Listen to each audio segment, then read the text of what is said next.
আসসালামু আলাইকুম সবাইকে, আরও একটা লেকচারে তোমাদের স্বাগতম। আজকের ক্লাস হবে তোমাদের তড়িৎচুম্বকীয় তরঙ্গ এবং এর ব্যবহার সম্পর্কে। তো আগের ক্লাসে আমরা হচ্ছে তড়িৎচুম্বকীয় সম্পর্কে দেখছিলাম, তড়িৎচুম্বকীয় তরঙ্গ কিভাবে তৈরি হয় সেইটা দেখছিলাম, এবং তোমার হচ্ছে পারমাণবিক বর্ণালীগুলো দেখছিলাম। ঠিক আছে, তো পারমাণবিক বর্ণালী বিভিন্ন সিরিজ, লাইম্যান, বামার, পেশেন, এগুলো সম্পর্কে দেখছিলাম। আজকের ক্লাসে মূলত হচ্ছে আমরা বিভিন্ন রকমের তড়িৎচুম্বকীয় তরঙ্গ যে আছে, যেমন হচ্ছে রেডিও ওয়েভ, মাইক্রোওয়েভ, আইআর রশ্মি, তারপরে হচ্ছে এক্স রে, এদের ব্যবহারগুলো আমরা আজকে দেখার চেষ্টা করব। ঠিক আছে, তো এরা বিভিন্ন ক্ষেত্রে কিভাবে এদেরকে ব্যবহার করা হয় সেই জিনিসগুলো আমরা আজকে দেখার চেষ্টা করব। তো প্রথমে হচ্ছে আমরা এখানে টপিক লিস্টে দেখতে পারতেছি যে প্রথমে আমরা রেডিও ওয়েভ দেখব। রেডিও ওয়েভের যে ইউজগুলো আছে, মেইনলি হচ্ছে রেডিও ওয়েভ আমরা ব্যবহার করি হচ্ছে কমিউনিকেশনের জন্য, মানে যোগাযোগের জন্য। মোবাইলে যে আমরা কথাবার্তা করি, ওয়্যারলেস কমিউনিকেশনের জন্য মেইনলি রেডিও ওয়েভ ইউজ করা হয়। ঠিক আছে, রেডিও ওয়েভ আমরা ওইটা দেখব। তারপর মাইক্রোওয়েভের কিছু একটা ইউজ দেখব। মাইক্রোওয়েভ ওভেনের মধ্যে কিভাবে হচ্ছে মাইক্রোওয়েভ ইউজ করার মাধ্যমে হচ্ছে ওই জায়গাটা ওভেনের মধ্যে হচ্ছে গরম করা হয়, সেই জিনিসটা আমরা দেখব। ঠিক আছে, মাইক্রোওয়েভ দিয়ে কিভাবে উইদাউট এনি হিট, ঠিক আছে, জাস্ট ইলেকট্রোম্যাগনেটিক ওয়েভের মাধ্যমে আমরা কোনো জিনিসকে কীভাবে গরম করি সেইটা আমরা দেখব। এরপরে হচ্ছে আইআর রশ্মির ব্যবহারগুলো দেখব। তিন প্রকার আইআর রশ্মি থাকে, তাদের আলাদা আলাদা ইউজ কেস আছে, ওইগুলো আমরা দেখব। এরপরে হচ্ছে ইউভি রশ্মির ব্যবহারটা দেখব। ইউভি রশ্মি জাল টাকা শনাক্তকরণে ব্যবহার করা হয়, সেটা দেখব। তো প্রথমে শুরু করি হচ্ছে আমাদের তড়িৎচুম্বকীয় তরঙ্গ নিয়ে। তো তড়িৎচুম্বকীয় তরঙ্গ আমরা ভাগ করি সাধারণত হচ্ছে কম্পাঙ্ক অথবা তরঙ্গ দৈর্ঘ্যের উপরে। ওকে, তড়িৎচুম্বকীয় তরঙ্গ, যে কোনো তড়িৎচুম্বকীয় তরঙ্গের বেগ হচ্ছে অলওয়েজ সেম থাকে। তড়িৎচুম্বকীয় তরঙ্গের বেগ সবসময় আলোর বেগের সমান, 3 × 10⁸, শূন্য মাধ্যমে, অফকোর্স শূন্য মাধ্যমে। তো এরপরে এখন দেখো এইখানের মধ্যে তড়িৎচুম্বকীয় তরঙ্গ, এখানের মধ্যে দেখো এই আমরা উপরে কয়েকটা ফ্রিকোয়েন্সি দিয়ে রাখছি। ঠিক আছে, এই ফ্রিকোয়েন্সি ওয়াইজ আমরা হচ্ছে কি করি, আস্তে আস্তে এই তড়িৎচুম্বকীয় তরঙ্গগুলোকে ভাগ করে থাকি। ঠিক আছে, সবচেয়ে কম ফ্রিকোয়েন্সি বিশিষ্ট যে তড়িৎচুম্বকীয় তরঙ্গগুলো আছে, ঠিক আছে, এই যে 3000 থেকে 3 × 10⁻11 পর্যন্ত,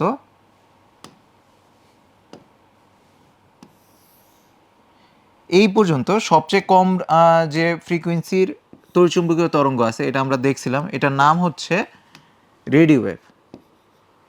এখান থেকে এই পর্যন্ত আমরা এটাকে বলি হচ্ছে রেডিও ওয়েভ।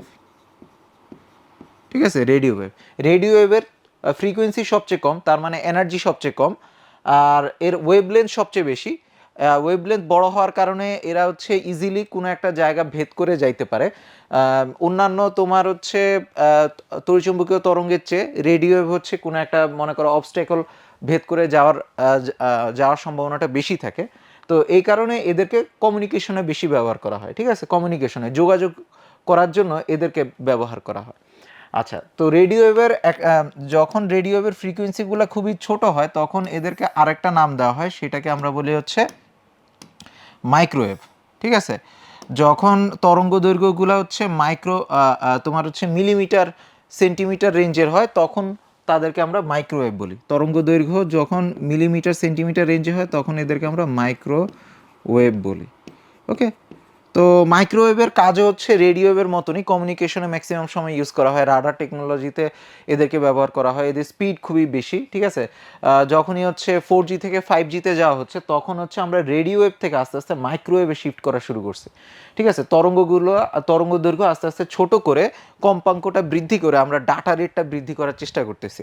ঠিক আছে, তবে মাইক্রোওয়েভের সমস্যা কি, আর মাইক্রোওয়েভের সমস্যা হচ্ছে রেডিও ওয়েভের মতন এটা মনে করো বড় বড় অবস্টেকল বা তোমার যে বাধা আছে সেগুলা ভালো মতন অত ভেদ করতে পারে না। ঠিক আছে, তো এই জন্য রেডিও ওয়েভের তুলনায় মাইক্রোওয়েভের স্পিড বেশি, তুমি ডাটা বেশি রেটে ট্রান্সফার করতে পারবা, কিন্তু সমস্যা হচ্ছে অনেক ডেড জোন তৈরি হয়, অনেক জায়গা আছে যেখানে রেডিও ওয়েভ যাইতে পারে কিন্তু মাইক্রোওয়েভ যাইতে পারে না।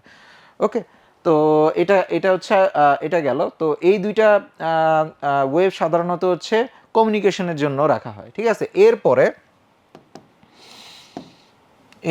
হচ্ছে এখান থেকে এই পর্যন্ত, এরপরের যে রেঞ্জটা আছে এইটাকে আমরা বলি হচ্ছে ইনফ্রারেড। লাইট, ঠিক আছে, ইনফ্রারেড লাইট।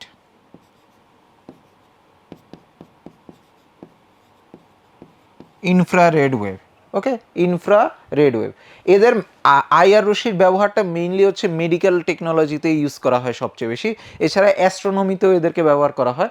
ওকে, কসমোলজি বা অ্যাস্ট্রোনমি নিয়ে যখন গ্রহ নক্ষত্র তোমার হচ্ছে আমরা পর্যালোচনা মানে দেখি আর কি, তখন হচ্ছে আইআর স্পেকট্রামটা আমরা দেখার চেষ্টা করি। তো আইআর ওয়েভের মেইন ব্যবহারটা হচ্ছে মেডিকেলে আর হচ্ছে অ্যাস্ট্রোনমিতে। ওকে, এরপরে এরপরে হচ্ছে যে রেঞ্জটা আছে এটা হচ্ছে ইউভি। এরপরের যে রেঞ্জটা আছে এটাকে আমরা বলি হচ্ছে ইউভি রে, ইউভি রশ্মি, ইউভি রশ্মি, ঠিক আছে, ইউভি রশ্মি।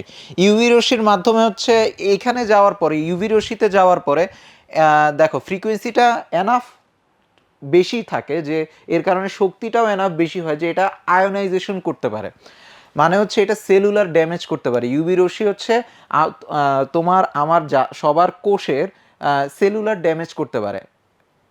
এছাড়াও এটা ব্যাকটেরিয়াও ধ্বংস করতে পারে, ঠিক আছে। সেলুলার ড্যামেজ করা মানে হচ্ছে তোমার আমার কোষ যেমন ধ্বংস করতে পারে, ব্যাকটেরিয়াও ধ্বংস করতে পারে, ব্যাকটেরিয়ার কোষও ধ্বংস করতে পারে। তো তোমার আমার কোষ যদি ধ্বংস করে আমাদের সবার হচ্ছে ক্যান্সার হবে যদি ইউভি রশ্মির মধ্যে বেশিক্ষণ থাকা হয়, তাহলে ক্যান্সারের সম্ভাবনাটা বৃদ্ধি পেয়ে যায়।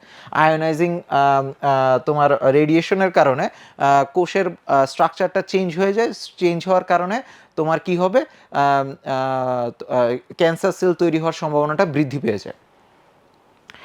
আর তবে এটাকে আমরা অন্যভাবে ইউজ করতে পারি, সেটা হচ্ছে অনেক সময় দেখবা যে ওয়াটার পিউরিফিকেশনের মধ্যে ইউভি লাইট ইউজ করা হয়, ঠিক আছে। ইউভি রশ্মি ব্যবহার করার মাধ্যমে তোমার হচ্ছে ফুটানো ছাড়াই তুমি হচ্ছে অনেক জীবাণু, ছোট থেকে অনেক ছোট জীবাণু আমরা ইউভি রশ্মির মাধ্যমে ধ্বংস করে ফেলতে পারি, ঠিক আছে। তো ইউভি রশ্মির ব্যাপারটা আমরা দেখলাম। এরপরে যে রেঞ্জটা আছে এইটা আরও বেশি ডেঞ্জারাস, সেটা হচ্ছে এক্স রে, ঠিক আছে, এক্স রে, ঠিক আছে, এটা হচ্ছে এক্স রে। ওকে, এক্স রে মূলত হচ্ছে ইউভির থেকেও শক্তিশালী, ইউভির থেকেও বেশি আয়োনাইজিং, তো এই জন্য এটা হচ্ছে আরও বেশি ডেঞ্জারাস।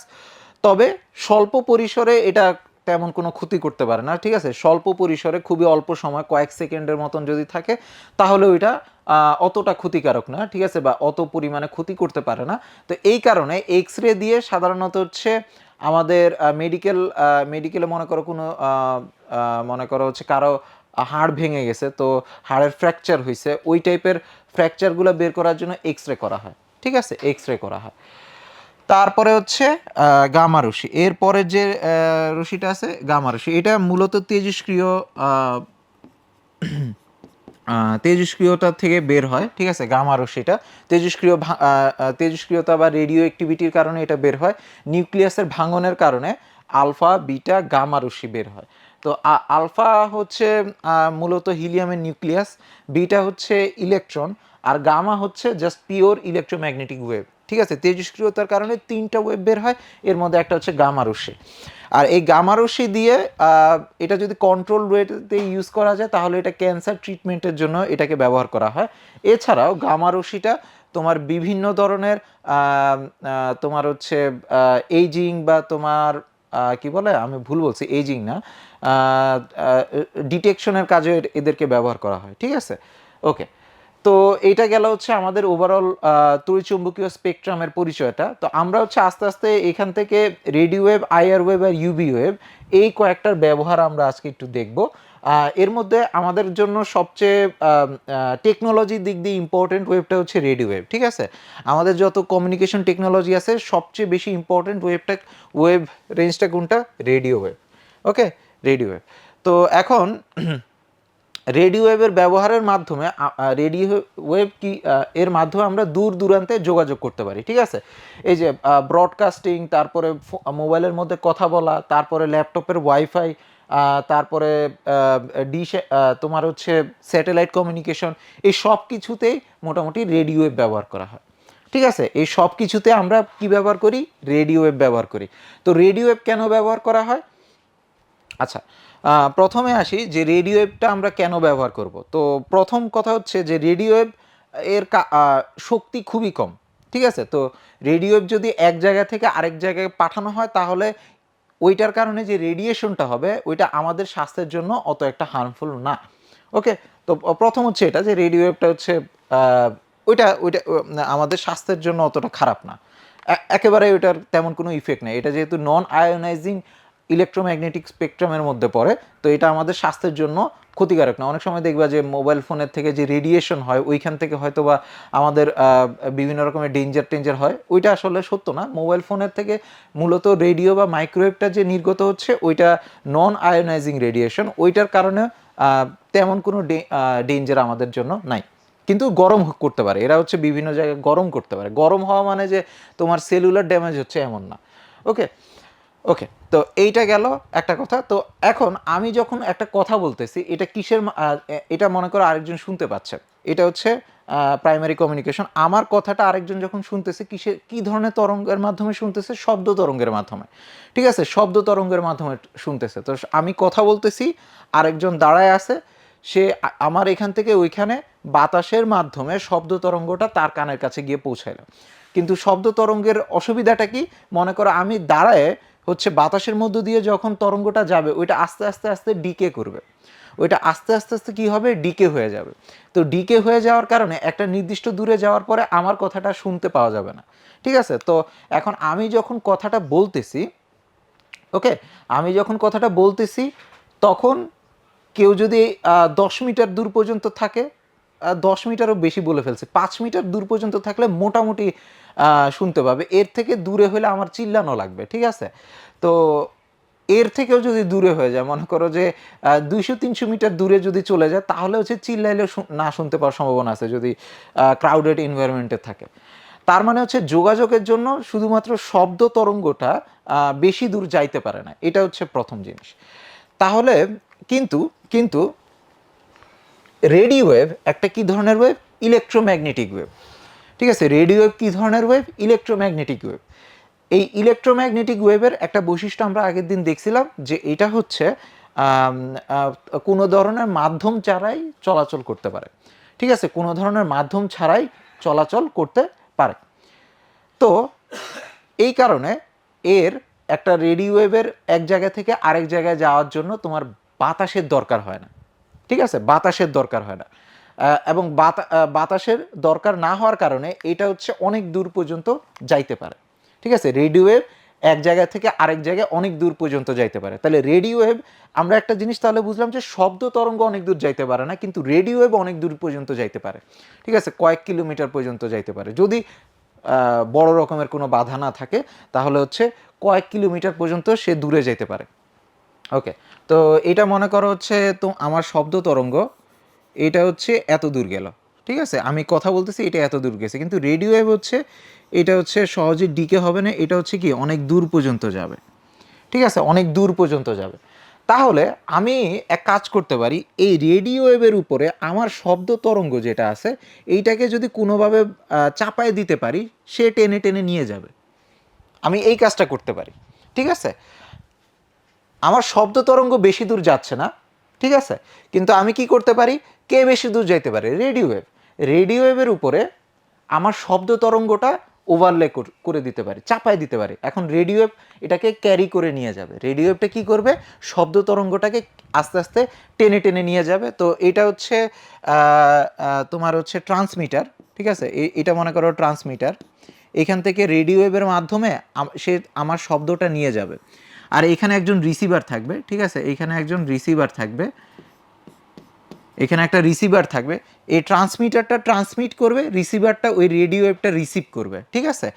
তাদের মধ্যবর্তী দূরত্ব কয়েকশো কিলোমিটার পর্যন্ত হইতে পারে। কিন্তু এখানের মধ্যে খেয়াল করো, এই রেডিও ওয়েভটা যেহেতু এত দূর যাইতে পারে, তার উপর ভর করে যদি আমার শব্দ তরঙ্গটা ভর করে আমি চাপাই দিতে পারি, তাহলে এই শব্দটাও রেডিও ওয়েভের সাথে অনেক দূর চলে যেতে পারবে। মোটামুটি এই টেকনোলজি ইউজ করে হচ্ছে আমাদের কথাবার্তা আমরা হচ্ছে একটা মনে করো কয়েকশো কিলোমিটার দূর পর্যন্ত পৌঁছায় দিতে পারি। ওকে, তো তার মানে মূলত আমরা হচ্ছে এখন শব্দকে একা পাঠাবো না, শব্দকে রেডিও ওয়েভের উপরে চাপায় দিয়ে তারপরে পাঠাবো, ঠিক আছে, শুধুমাত্র শব্দই না, ঠিক আছে, অন্য যে কোনো ইলেকট্রিক সিগন্যালও হইতে পারে, যেমন অডিও, ভিডিও, যে কোনো ধরনের ইলেকট্রিক সিগন্যাল আমরা হচ্ছে এই রেডিও ওয়েভের উপরে ভর করে অনেক দূর পর্যন্ত পাঠাই দিতে পারি। ওকে, তো এটা পাঠাই দিলে আমরা এইভাবে কথাবার্তা বলতে পারি। ঠিক আছে, তাহলে এইটা কিভাবে করা হয়, এই চাপানোটা কিভাবে হয় সেটা আমরা একটু দেখার চেষ্টা করি। তো আমরা একটু ভিজুয়ালাইজেশন দেখব, সেটা হচ্ছে এইখানের মধ্যে ওকে, তো এইখানের মধ্যে দেখো নর্মাল একটা ওয়েভ আমরা দেখি, মনে করো হচ্ছে সাইন, আচ্ছা এটা বড় হাতের হয়ে গেছে, সাইন সাইন 10, আচ্ছা সাইন এক্স লিখি। ওকে, এটা হচ্ছে একটা নর্মাল ওয়েভ, কোনো সমস্যা নাই, এটা হচ্ছে আমাদের একটা নর্মাল ওয়েভ। তো এই এই তরঙ্গটা আমি হচ্ছে অনেক দূর পাঠাইতে চাই, ঠিক আছে, এই তরঙ্গটা আমি অনেক দূর পাঠাইতে চাই। এখন কিভাবে পাঠাইতে পারি, এই তরঙ্গটা মনে করো হচ্ছে আমার ওই সাউন্ড ওয়েভ, ঠিক আছে, আমার যে কথাবার্তা ওইটা আমি হচ্ছে মাইক্রোফোনের মাধ্যমে ইলেকট্রিক সিগন্যালে কনভার্ট করলাম, ইলেকট্রিক সিগন্যালে কনভার্ট করার পরে এরকম একটা তরঙ্গ আসবে, ঠিক আছে, এই তরঙ্গটাকে আমি এখন অনেক দূরে পাঠাবো। কিভাবে পাঠাবো, রেডিও ওয়েভের মাধ্যমে, রেডিও ওয়েভের মাধ্যমে, ঠিক আছে। এখন রেডিও ওয়েভের তরঙ্গ ফ্রিকোয়েন্সিটা অনেক বেশি থাকবে, আমাদের কথাবার্তার ফ্রিকোয়েন্সি থাকে হচ্ছে আমাদের কথাবার্তার যে ফ্রিকোয়েন্সি থাকে ওইটা হচ্ছে 2000 থেকে কয়েক মনে করো 20,000 হার্টজ পর্যন্ত থাকে, কয়েক হাজার হার্টজ, ঠিক আছে, 15,000 10,000 এই রেঞ্জের মধ্যে থাকে আমাদের কথাবার্তার রেঞ্জটা। কিন্তু রেডিও ওয়েভের ফ্রিকোয়েন্সি সেটা থাকে হচ্ছে কয়েক মেগা হার্টজ, ঠিক আছে। আমাদের কথাবার্তার ফ্রিকোয়েন্সি থাকে কয়েক কিলো হার্টজ, আর রেডিও ওয়েভের ফ্রিকোয়েন্সি থাকে কয়েক মেগা হার্টজ, প্রায় 1000 গুণ বেশি, ঠিক আছে, রেডিও ওয়েভের ফ্রিকোয়েন্সি প্রায় 1000 গুণ বেশি হয়। তো ওইটাকে আমি দেখানোর জন্য মনে করো একটা 10x নিলাম, জাস্ট সাইন 10x নিলাম, ওকে, সাইন 10x নিলাম আপাতত বোঝার জন্য। ওকে, এটা হচ্ছে আমার রেডিও ওয়েভ, এই রেডিও ওয়েভটা অনেক দূর পর্যন্ত যাবে, কোনো অসুবিধা নাই। এখন আমি হচ্ছে এইটার উপরে আমার এই সাইন এক্সটাকে চাপাই দিতে চাই, ঠিক আছে, আমার যে এখানে সাইন এক্সটা আছে এই সাইন এক্সটাকে আমি চাপাই দিতে চাই এই ওয়েভের উপরে। এখন কিভাবে চাপাই দিতে পারি, এই চাপানোর প্রসেসটাকে বলা হচ্ছে মডুলেশন, এই চাপানোর প্রসেসটাকে বলা হচ্ছে মডুলেশন। ওকে, তো এই আমার যে ক্যারিয়ার ওয়েভটা আছে যেটা হচ্ছে রেডিও ওয়েভ, এই ক্যারিয়ার ওয়েভের উপরে আমি যে সিগন্যালটা পাঠাইতে চাই ওইটা চাপায় দেওয়ার প্রসেসটাকে বলা হয় হচ্ছে মডুলেশন, ঠিক আছে। তোমরা মডুলেশন, ডিমডুলেশন নাম শুনছো, এটা এটা কোথায় শুনছো আমি বলি, মডেম নামটা শুনছো না, মডেম নামের মধ্যে এম ও অংশটা হচ্ছে মডুলেশন আর ডিইএম অংশটা হচ্ছে ডিমডুলেশন। ওকে, তো এখন দেখো মডুলেশন মানে কি, এই ক্যারিয়ার ওয়েভ রেডিও ওয়েভের উপরে ওই সিগন্যালটা চাপায় দেওয়া, তো রেডিও ওয়েভটা ওই চাপানো সিগন্যালটা নিয়ে যাবে। ওকে, তো এটা এটা একটা এটা হচ্ছে মডুলেশন। আর ডিমডুলেশন কি, ডিমডুলেশন হচ্ছে উল্টা, যখন ওই রেডিও ওয়েভটা গন্তব্যে পৌঁছে যাবে, ঠিক আছে, ওই রেডিও ওয়েভ থেকে আমি চাপানো সিগন্যালটা আলাদা করে ফেলবো, এটা হচ্ছে ডিমডুলেশন। এটা ফিল্টারিংয়ের মাধ্যমে করা হয়, তোমরা ইলেকট্রিক্যাল ইঞ্জিনিয়ারিং নিয়ে যদি পড়ো তখন এই অংশটা দেখতে পারবে। আপাতত জাস্ট দেখো এইখানের মধ্যে এই উপরে আমার সাইন এক্সটা আছে, ওকে, উপরে আমার সাইন এক্স আছে, এই সাইন এক্সটাকে আমি দুই জায়গায় চাপায় দিতে পারি, হয় আমি অ্যামপ্লিটিউডে চাপায় দিতে পারি, বিস্তারে চাপায় দিতে পারি, অথবা আমি ফ্রিকোয়েন্সিতে চাপায় দিতে পারি, অথবা আমি কোথায় চাপায় দিতে পারি, ফ্রিকোয়েন্সিতে চাপায় দিতে পারি, ঠিক আছে। তো আমি যদি অ্যামপ্লিটিউডে চাপায় দিই, ঠিক আছে, এটা হচ্ছে আমার ক্যারিয়ার ওয়েভ, আমি যদি অ্যামপ্লিটিউডে চাপায় দিই, মনে করো এটা হচ্ছে 5 সাইন 10 পাই এক্স, ওকে, আচ্ছা 10x দেই, ওকে, এটা বোঝার সুবিধার জন্য একটা বড় সিগন্যাল নিলাম। ওকে, তো এটা হচ্ছে আমার মনে করো রেডিও ওয়েভ, ওকে, এটা আমার রেডিও ওয়েভটা, এটার ফ্রিকোয়েন্সি অনেক বেশি। এখন এইটার বিস্তারের মধ্যে আমি যদি সাইন এক্সটা দিয়ে দেই, বিস্তারের মধ্যে আমি যদি সাইন এক্সটা দিয়ে দেই, ওকে, অ্যামপ্লিটিউডের মধ্যে আমার ওই যে সিগন্যালটা আমি পাঠিয়ে দিই ওইটা পাঠিয়ে দিলাম, ঠিক আছে, ওইটা দিয়ে দিলাম, তাহলে দেখো সিগন্যালটা একটু চেঞ্জ হয়ে গেছে, দেখো সিগন্যালটা একটু চেঞ্জ হয়ে গেছে। এটাকে আরেকটু ভালো মতন বুঝতে হলে আমি এক কাজ করি, এটাকে 100 দিয়ে দিই। ওকে, দেখো, তো আগে ছিল হচ্ছে, আগে যখন এই সাইন এক্সটা আমি দেই নাই তখন ছিল হচ্ছে এরকম সোজা, ঠিক আছে, যখন এটা হচ্ছে আমার রেডিও ওয়েভটা, ঠিক আছে, রেডিও ওয়েভটা সবগুলো একসাথে মনে হচ্ছে আর কি, একসাথে দেখার কারণে ফ্রিকোয়েন্সি আমি অনেক বাড়ায় দিছি, তো এই কারণে জাস্ট একটা লাইন দেখা যাচ্ছে। ওকে, এই কারণে একটা বারের মতন দেখা যাচ্ছে, কিন্তু ওইটা মনে রাখে। কিন্তু যখনই হচ্ছে আমি এটার বিস্তারের মধ্যে আমার সিগন্যালটা বসাই দিলাম, ওইটা দেখতে হচ্ছে এরকম ওয়েভের মতন হয়ে যাচ্ছে, ঠিক আছে, এই যে এরকম আপ অ্যান্ড ডাউন আপ, এইভাবে ওয়েভের মধ্যে হয়ে গেছে। তাহলে এই বিস্তারের মধ্যে আমি হচ্ছে কি করছি, ক্যারিয়ারের অ্যামপ্লিটিউডের মধ্যে আমি আমার সিগন্যালটা চাপায় দিছি, এটাকে বলা হয় অ্যামপ্লিটিউড মডুলেশন। এটাকে কি বলা হয়, অ্যামপ্লিটিউড মডুলেশন, মানে রেডিও ওয়েভের বিস্তারের মধ্যে আমার সিগন্যালটা আছে, পরে গিয়ে আমি ওই বিস্তার থেকে সিগন্যালটাকে আলাদা করে ফেলবো কোনোভাবে ফিল্টার করার মাধ্যমে, এটাকে আলাদা করে আমি আবার আগের মতন আমার সিগন্যালটা পেয়ে যাব। কিন্তু যতক্ষণ পর্যন্ত ক্যারি করা লাগবে ততক্ষণ পর্যন্ত এই আমার ক্যারিয়ার ওয়েভটা এইভাবে আমার সিগন্যালটাকে ক্যারি করবে, এটাকে বলা হয় অ্যামপ্লিটিউড মডুলেশন। এখানে ক্যারিয়ার ওয়েভের কি চেঞ্জ হচ্ছে, অ্যামপ্লিটিউডটা চেঞ্জ হচ্ছে, ঠিক আছে।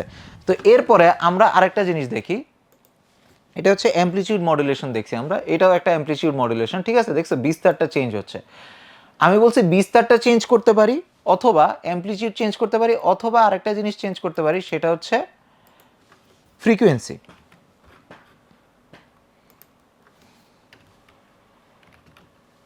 ঠিক আছে, এই যে ফ্রিকোয়েন্সিটা চেঞ্জ করতে পারি। তো আগে ছিল আমার ওয়েভটা ছিল এরকম, আচ্ছা এটা 5 sin x y equal to y plus 5 equal to, আচ্ছা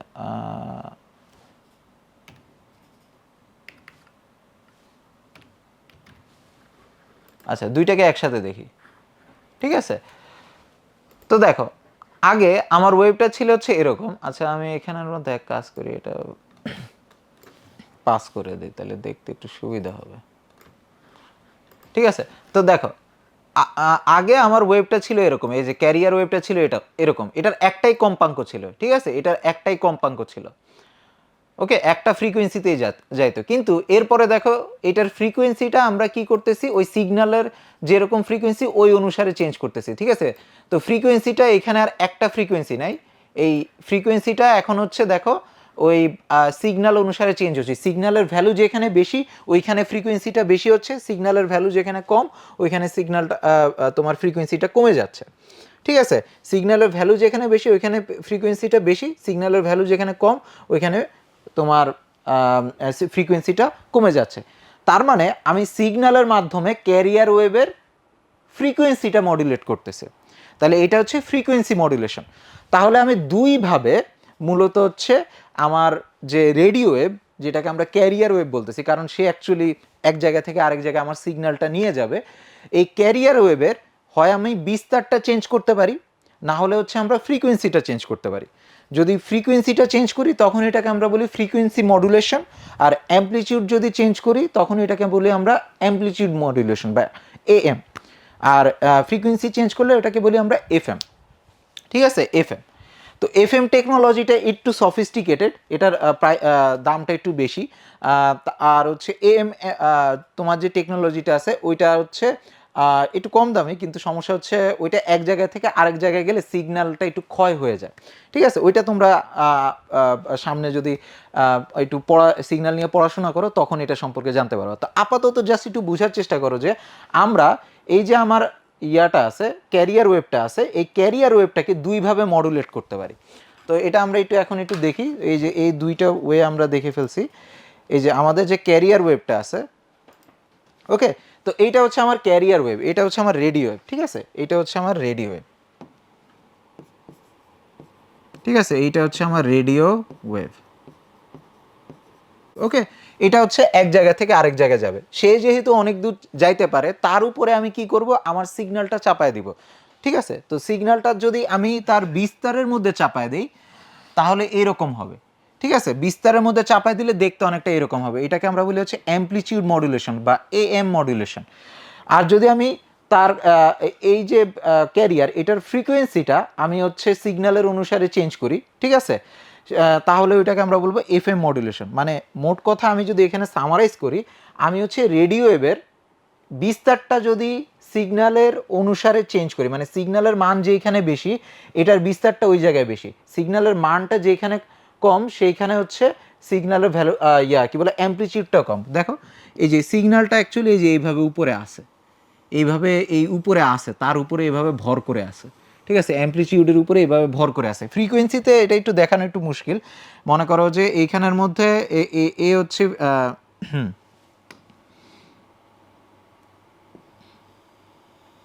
এই যে এরকম আর কি অনেকটা,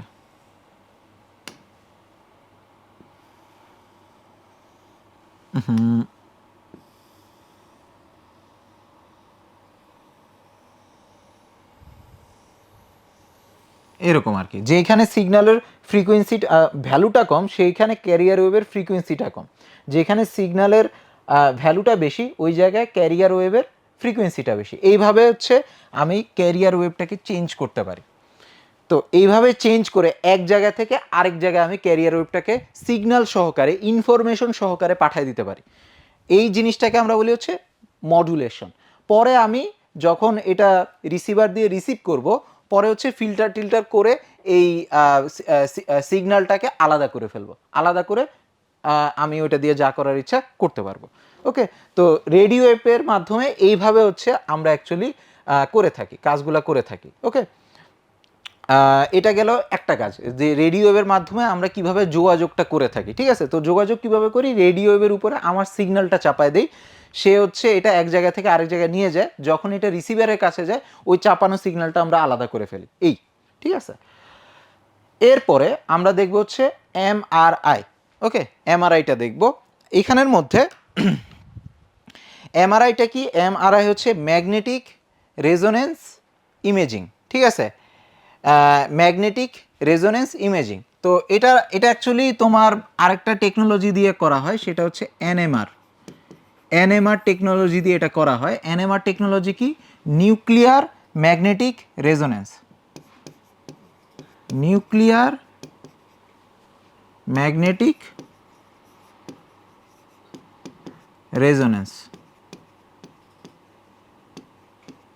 ঠিক আছে, nuclear magnetic resonance, NMR technology use করে আমরা যখন এটাকে দিয়ে ছবি তৈরি করি, ঠিক আছে, কোনো কিছুর ছবি তৈরি করি, তখন ওইটাকে এনএমআরআই বা এমআরআই বলা হয়, এনটা বাদ দিয়ে এমআরআই বলা হয়। ঠিক আছে, ওকে। তো এমআরআই কেন করা হয়, এমআরআই করা হয় হচ্ছে আমরা মনে করো হচ্ছে আমাদের বডিতে যখন হচ্ছে কোনো সমস্যা হবে, টিউমার বা অন্য কোনো সমস্যা হয়, ওইটা হচ্ছে যদি আমরা শিওর হইতে চাই তাহলে আগে এমআরআই এর আগে আমাদের কাছে একটাই তোমার হচ্ছে উপায় ছিল, যদি শিওর হওয়া লাগে যে কোনো রকমের উপশম কিছু নাই, কোনো রকমের সিমটম নাই, আমি বুঝবো কিভাবে যে এখানে একটা টিউমার আছে। বেশি দেরি হয়ে যাওয়া পর্যন্ত ওইটা বোঝা যেত না। তুমি যদি ওই জায়গাটা কেটে না দেখতা তাহলে বুঝতে না যে এখানের মধ্যে আছে টিউমার আছে।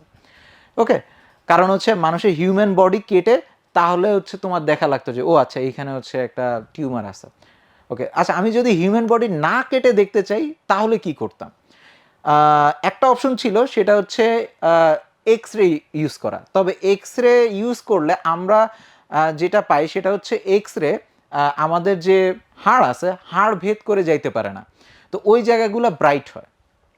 আর এক্স রেগুলা সফট টিস্যু, যে আমাদের মাসেল বা ব্লাড বা অন্য যে জায়গাগুলো ওইগুলো ভেদ করে চলে যেতে পারে, তো ওই জায়গাগুলো ডার্ক হয়। তো এইভাবে আমরা বুঝতে পারি যে কোন জায়গায় হাড়ের কোন জায়গায় কোনো মনে করো ভেঙে গেছে নাকি বা ফ্র্যাকচার হয়েছে নাকি। তো হাড়টা আমরা আগে থেকে দেখতে পারতাম, কিন্তু যে সফট টিস্যুগুলো আছে, যেমন মনে করো মাসেল বা ইন্টারনাল যে অর্গানগুলো আছে বা মস্তিষ্ক, এদেরকে হচ্ছে আগে ভালো মতন ইমেজিং করার কোনো প্রসেস ছিল না। ওকে, তো ওইটার সমাধান নিয়ে আসছে এমআরআই। ঠিক আছে, ওইটার সমাধান নিয়ে আসছে এমআরআই। তো এমআরআই এর মাধ্যমে এই রেজোনেন্সের মাধ্যমে আমরা হচ্ছে ইমেজিংটা করি। তো এইটার ফিজিক্সটা কি, ফিজিক্সটা হচ্ছে পুরোপুরি হচ্ছে ইলেকট্রন না, নিউক্লিয়ার স্পিন। ঠিক আছে, প্রোটনের যে স্পিন ওইটার উপর ভিত্তি করে আমরা হচ্ছে এই ইমেজিংটা করে থাকি। ওকে, তো প্রথমে আমরা একটু শুরু করি স্পিন। তো স্পিন আমরা আশা করি জানি যে ইলেকট্রনের স্পিন সম্পর্কে আমাদের মোটামুটি পরিচয় আছে, যে ইলেকট্রন এর স্পিন কত হয়, হাফ। প্লাস হাফ অথবা মাইনাস হাফ হইতে পারে। আচ্ছা আচ্ছা, আমরা জাস্ট হাফ লিখি। ইলেকট্রনের স্পিন নাম্বারটা কত হয়? হাফ হয়। ওকে, ইলেকট্রনের স্পিন নাম্বারটা হচ্ছে হাফ। তো স্পিনটা কি? স্পিন হচ্ছে ইলেকট্রনের ইন্ট্রিনজিক অ্যাঙ্গুলার মোমেন্টাম। এটা তোমাদের বলছিলাম যে ইন্ট্রিনজিক অ্যাঙ্গুলার মোমেন্টাম মানে ইলেকট্রন কিন্তু ঘুরতে পারে না। ওকে, ইলেকট্রন হচ্ছে ঘুরতে পারে না, কিন্তু অ্যাক্টস লাইক যে ইলেকট্রন ঘুরতেছে। ওকে, ব্যাপারটা বোঝা গেছে? স্পিনটা কি? স্পিনটা হচ্ছে intrinsic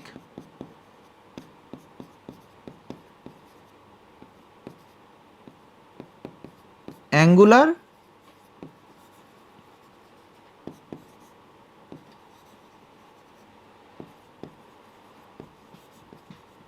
momentum, intrinsic angular momentum. Okay, আচ্ছা, ইন্ট্রিনজিক কথাটা একটু আরেকবার একটু রিফ্রেশ দেওয়া হয়। ইন্ট্রিনজিক ধর্মগুলো হচ্ছে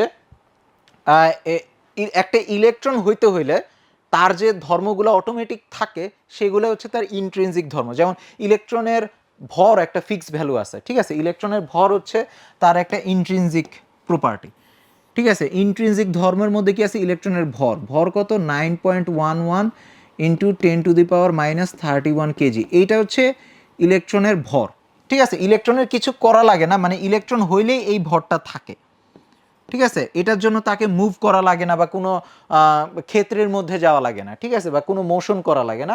ইলেকট্রনের ভর তার সাথে অলরেডি থাকে। আরেকটা ইন্ট্রিনজিক প্রপার্টি হচ্ছে তার চার্জ, ঠিক আছে? ইলেকট্রনের চার্জ। এটা কত?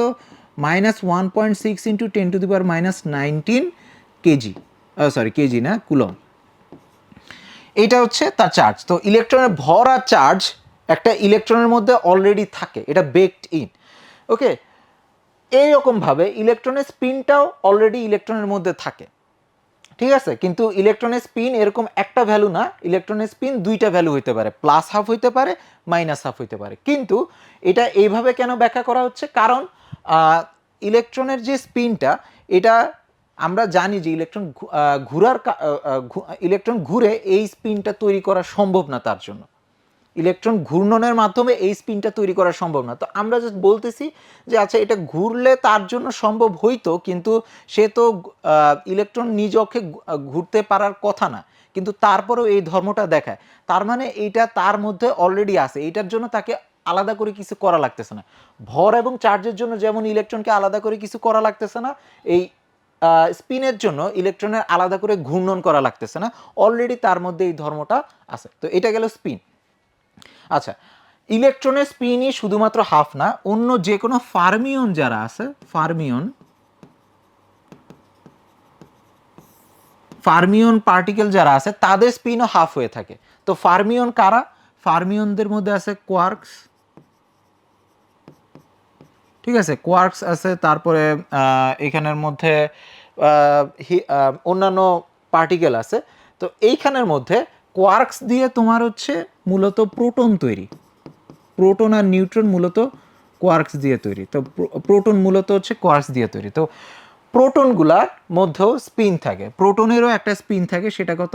এরকম ইলেকট্রনের মতন প্লাস মাইনাস হাফ হইতে পারে, ঠিক আছে? তো ইলেকট্রনের মতন প্রোটনেও এরকম একটা বেকড ইন স্পিন আছে, সেটাকে আমরা সেটাও কত? ইলেকট্রনের মতন প্লাস মাইনাস হাফ। তো আমরা যে এই যে নিউক্লিয়ার ম্যাগনেটিক রেজোনেন্সের এই এন্ডটা আসছে কি জন্য? নিউক্লিয়ারের জন্য। নিউক্লিয়ারের জন্য কি জন্য আসছে? কারণ নিউক্লিয়াসের প্রোটনের স্পিনের কারণে হচ্ছে আমরা এই ইমেজিংটা করতে পারবো, ঠিক আছে? এটা ইলেকট্রনের স্পিনের কারণে, এটা হচ্ছে আমরা প্রোটনের স্পিনের কারণে মূলত হচ্ছে এই ইমেজিংটা বা রেজোনেন্সটা যে হবে, এই কারণে এটার নাম এনএমআর রাখা হয়েছে।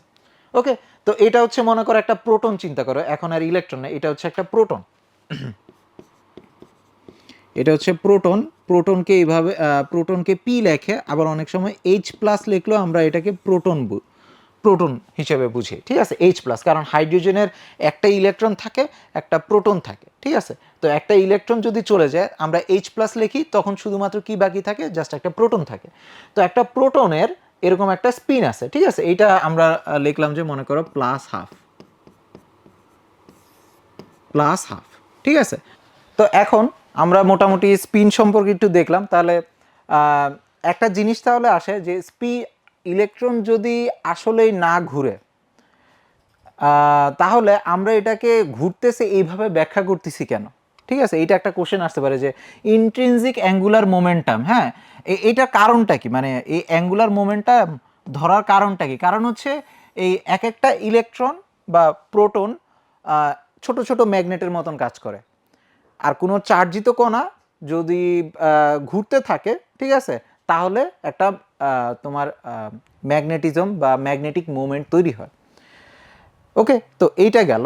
এখন আমরা তো বলতেছি যে এখানের মধ্যে ইলেকট্রনটা তার নিজ অক্ষ বরাবর ঘুরতে পারে না, কিন্তু তার একটা ম্যাগনেট আছে। তাহলে আমরা বলি যে আচ্ছা স্পিন মানে সে আচ্ছা না হয় ঘুরলো না, ওকে, স্পিন মানে আমরা যেহেতু ঘোরা পসিবল না, ঘূর্ণনের যে আইডিয়াটা বাদ দিয়ে দেয়, ঠিক আছে, ঘূর্ণনের আইডিয়াটা বাদ দিয়ে দিয়ে আমরা বলি যে ইলেকট্রন হচ্ছে ছোট একটা ম্যাগনেট। আলটিমেটলি তো আমরা ওই ম্যাগনেটিজমটাই ডিটেক্ট করতে পারি, ঠিক আছে। ইলেকট্রন যে ছোট একটা ম্যাগনেট, ওইটাই আমরা ওই যে স্টার্ন গার্লেক এক্সপেরিমেন্টের মাধ্যমে ডিটেক্ট করছি, ঠিক আছে। ইলেকট্রন হচ্ছে ছোট একটা ম্যাগনেট। এখন এই ম্যাগনেটিজমটা আসার কারণ কি, ওইটা ব্যাখ্যা করতে গিয়ে আমাদের এই স্পিনের আইডিয়াটা আনা লাগতেছে। কিন্তু আমরা জানি যে ইলেকট্রন আসলে নিজ অক্ষ বরাবর ঘুরতে পারার কথা না, ঠিক আছে। এখন এই স্পিনের আইডিয়াটা শুধুমাত্র এখানে ইম্পর্টেন্ট না, এটা ইলেকট্রন যে ঘুরতে পারে না কিন্তু অ্যাক্ট করে, আচরণ করে যে সে ঘুরতেছে, ওইটার একটা প্রমাণ হচ্ছে আমরা আজকে দেখব, ঠিক আছে। ওইটার একটা প্রমাণ হচ্ছে লারমার গতি। ওইটার একটা প্রমাণ কি, লারমার গতি। তো এখানের মধ্যে তোমাদের একটা ভিজুয়ালাইজেশন দেখাই, সেটা হচ্ছে এখানের মধ্যে দেখো, এটা হচ্ছে মনে করো কোনো একটা প্রোটন, হ্যাঁ, প্রোটনটার এই যে স্পিন এইভাবে আমি দেখানো হইলো, ওকে, প্রোটনটার স্পিনটা এইভাবে দেখানো হইলো। এই যে এটা উপরের দিকে ঘুরতেছে, এটা হচ্ছে প্লাস হাফ স্পিনে ঘুরতেছে, ওকে, কোনো অসুবিধা নাই, ঠিক আছে। এটা হচ্ছে নিজ অক্ষ বরাবর ঘুরতেছে। এখন এই যদি একটা বস্তু ঘুরতে থাকে এবং তার উপরে কোনো বল প্রয়োগ করা হয়, তাহলে সে ওইটাকে রেজিস্ট করতে পারে, ঠিক আছে। তার উপরে যদি কোনো একটা বল প্রয়োগ করা হয়, তাহলে সে ওইটাকে রেজিস্ট করতে পারে। তোমরা একটা মনে করো লাটিমের কথা চিন্তা করতে পারো। লাটিম যখন ঘুরতে থাকে তখন কিন্তু অভিকর্ষজ বলের প্রভাবে সে পড়ে যায় না, ঠিক আছে, কিন্তু একটা সময় পরে আস্তে আস্তে তার ঘূর্ণন গতি কমে গেলে কি হইতে থাকে, সেভাবে ওয়াবল করতে থাকে, ঠিক আছে, এভাবে ওয়াবল করতে থাকে। ওয়াবল করতে করতে তারপরে এক সময় তার একেবারে স্পিনটা জিরো হয়ে যাওয়ার পরে সে হচ্ছে পড়ে যায়, ঠিক আছে। এখন এখানে লাটিমের মতন একটু চিন্তা করি, লাটিমের মতন আমরা আমাদের যে ইলেকট্রন বা প্রোটনটা আছে, এই প্রোটন এর স্পিন লাটিমের মতন আস্তে আস্তে কমে যায় না। প্রোটনের স্পিন অলওয়েজ একটা কনস্ট্যান্ট, ঠিক আছে, প্রোটনের স্পিন অলওয়েজ কনস্ট্যান্ট, প্রোটন অলওয়েজই ঘুরতে থাকবে, ঠিক আছে। তার মানে বাইরের থেকে যদি বল প্রয়োগ করা হয়, ঠিক আছে, তাহলে প্রোটনটা কি করবে, অলওয়েজই কি করবে, ওই লাটিমের মতন ওয়াবল করতে থাকবে, কখনো পড়ে যাবে না। কারণ কি, প্রোটনের ঘূর্ণন কখনো থামতেছে না, স্পিনটা চলে যাবে না, স্পিনটা অলওয়েজ প্রোটনের সাথে আসে, ঠিক আছে। তাহলে প্রোটনটা অলওয়েজ কি করবে, প্রথমে এইভাবে সোজা ছিল, বাইরের থেকে যদি কোনো ফোর্স আসে, ম্যাগনেটিক ফোর্স, ইলেকট্রিক ফোর্স, ওইটার কারণে সে কি করবে, এভাবে ওয়াবল করতে থাকবে। ওইটা দেখতে অনেকটা এখানের মধ্যে আমি যদি দেখি,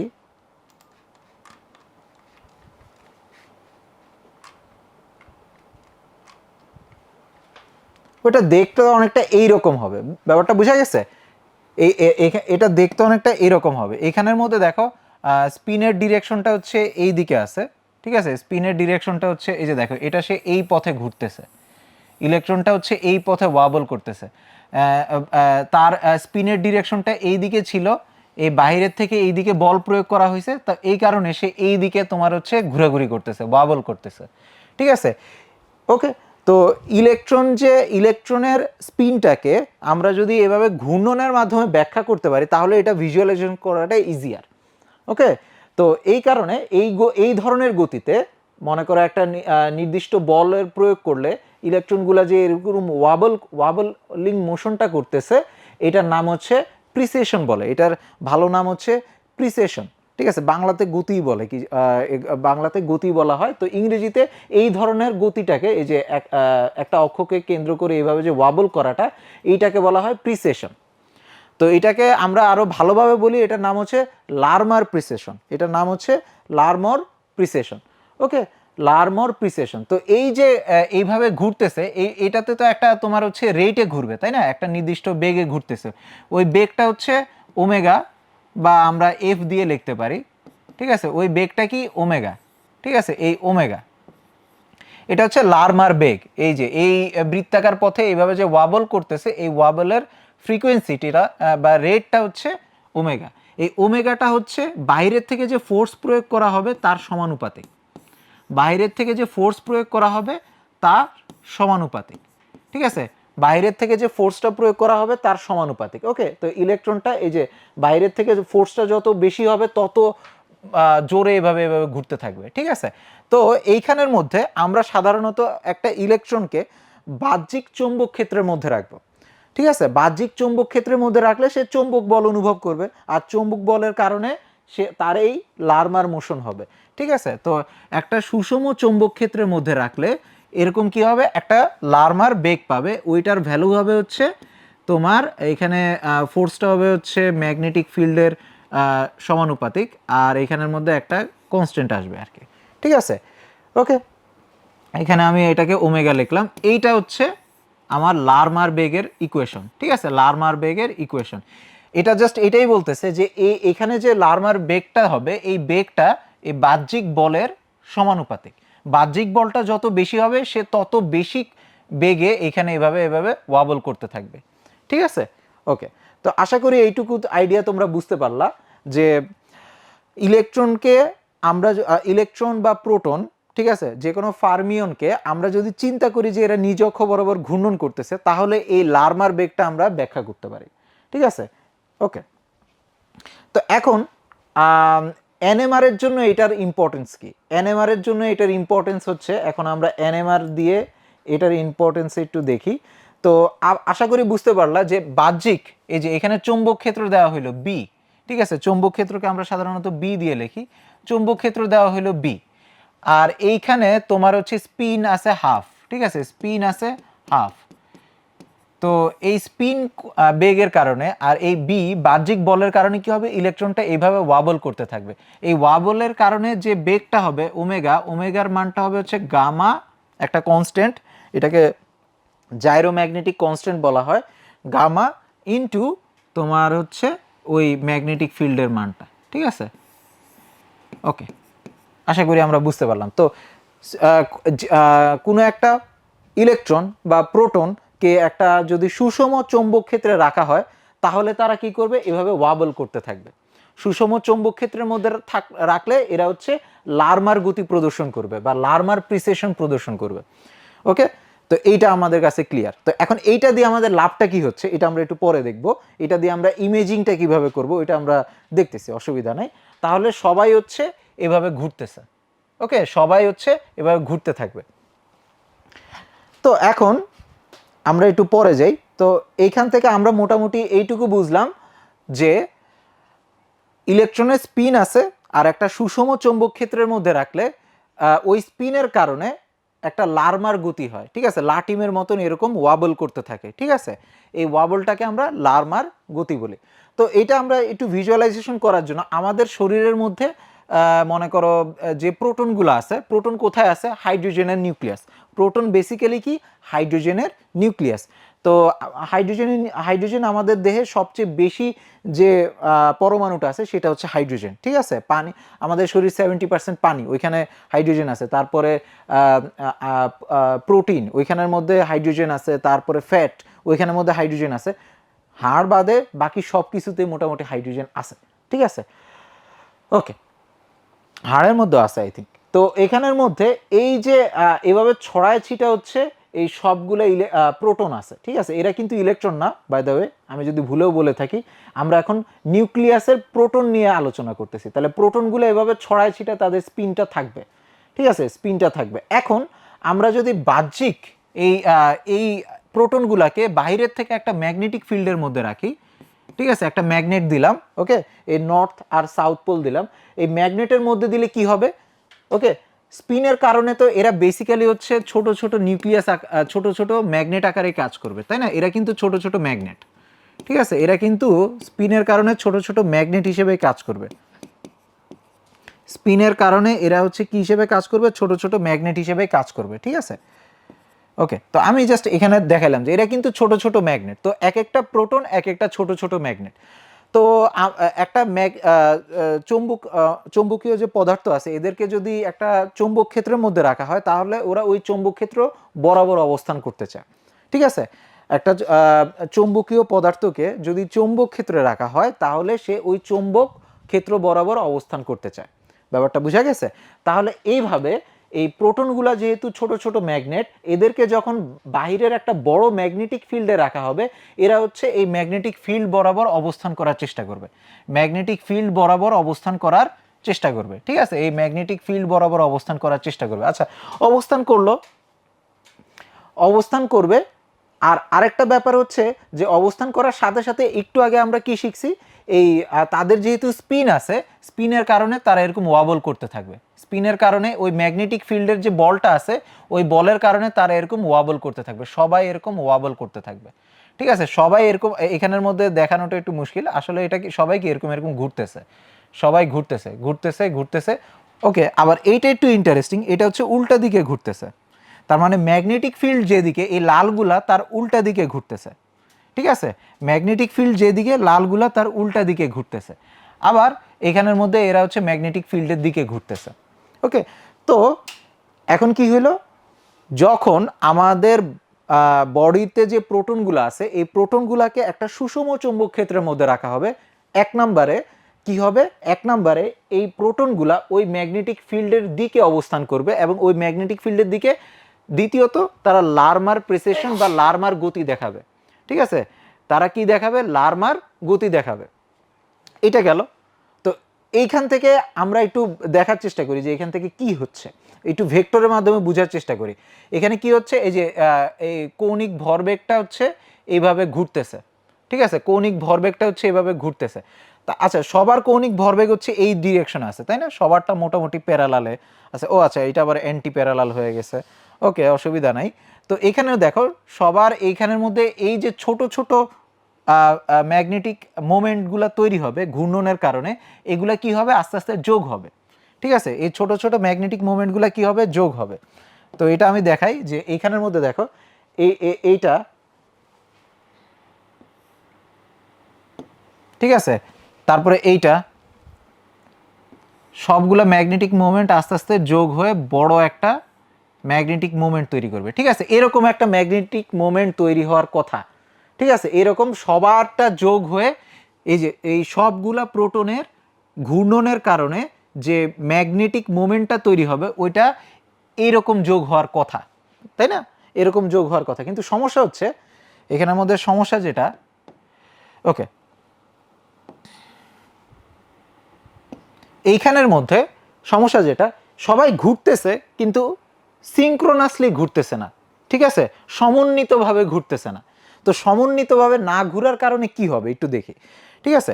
আচ্ছা, তো এইখানের মধ্যে এখন একটু ভেক্টর নিয়ে যেহেতু আলোচনা করতেছি, এই সবগুলা ভেক্টর যোগ করলে কেমন হবে সেটা আমরা একটু দেখতে চাই। ওকে, সবগুলা ভেক্টর যোগ করলে কেমন হবে সেইটা একটু দেখতে চাই। তো সবারটা আমরা একটু আনি, এইখানের মধ্যে এই একটা আনলাম, এইটার উপরে এখানের মধ্যে এটার হচ্ছে দুইটা উপাংশ থাকবে, একটা হচ্ছে এবার লম্ব উপাংশ আর এটা হচ্ছে একটা আনুভূমিক উপাংশ, এই দিকে একটা থাকবে, ঠিক আছে। এইটার জন্য মনে করো, এইটার জন্য না, মনে করো এই প্রোটনটার জন্য তার ভেক্টরের দুইটা উপাংশ হচ্ছে এই জায়গায়, ঠিক আছে। এখন এই আরেকটা প্রোটন যেটা আছে এটার জন্য একটু দেখি।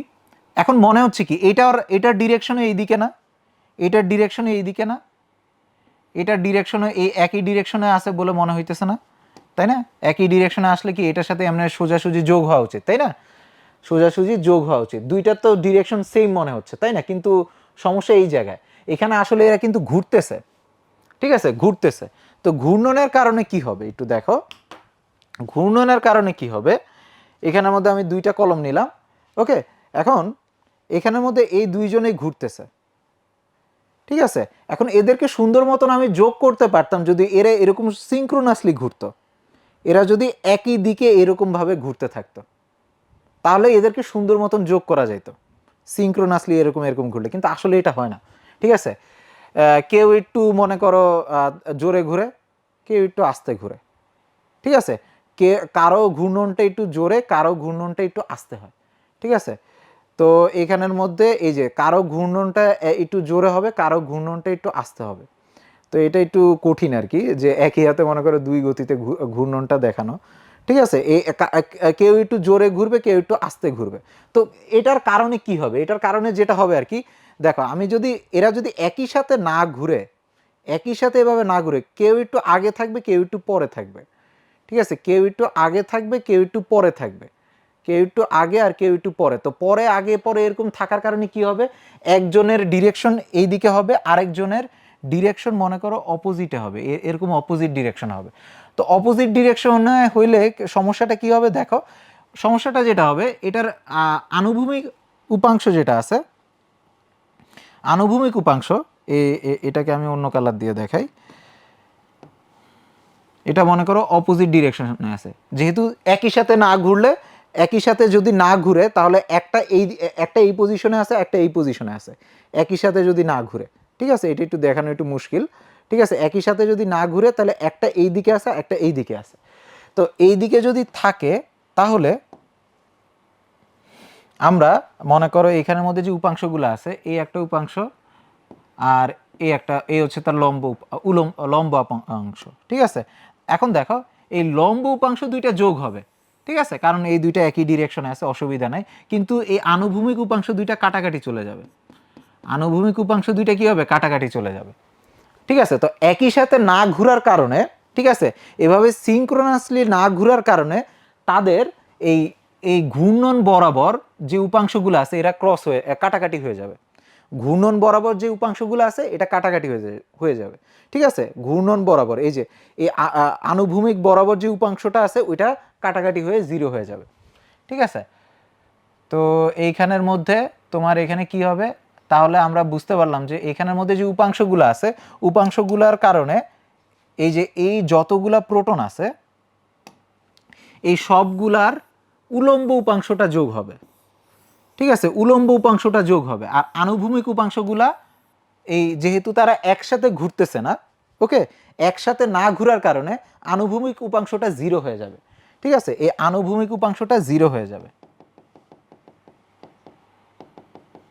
ঠিক আছে। আনুভূমিক উপাংশটা জিরো হয়ে যাবে, ওকে। তো সবার এই যে ম্যাগনেটিক মোমেন্ট, ম্যাগনেটাইজেশন ভেক্টর, এই সবারটা যদি আমি যোগ করি, এই উপরে বরাবর উলম্ব বরাবর হচ্ছে যোগ হবে।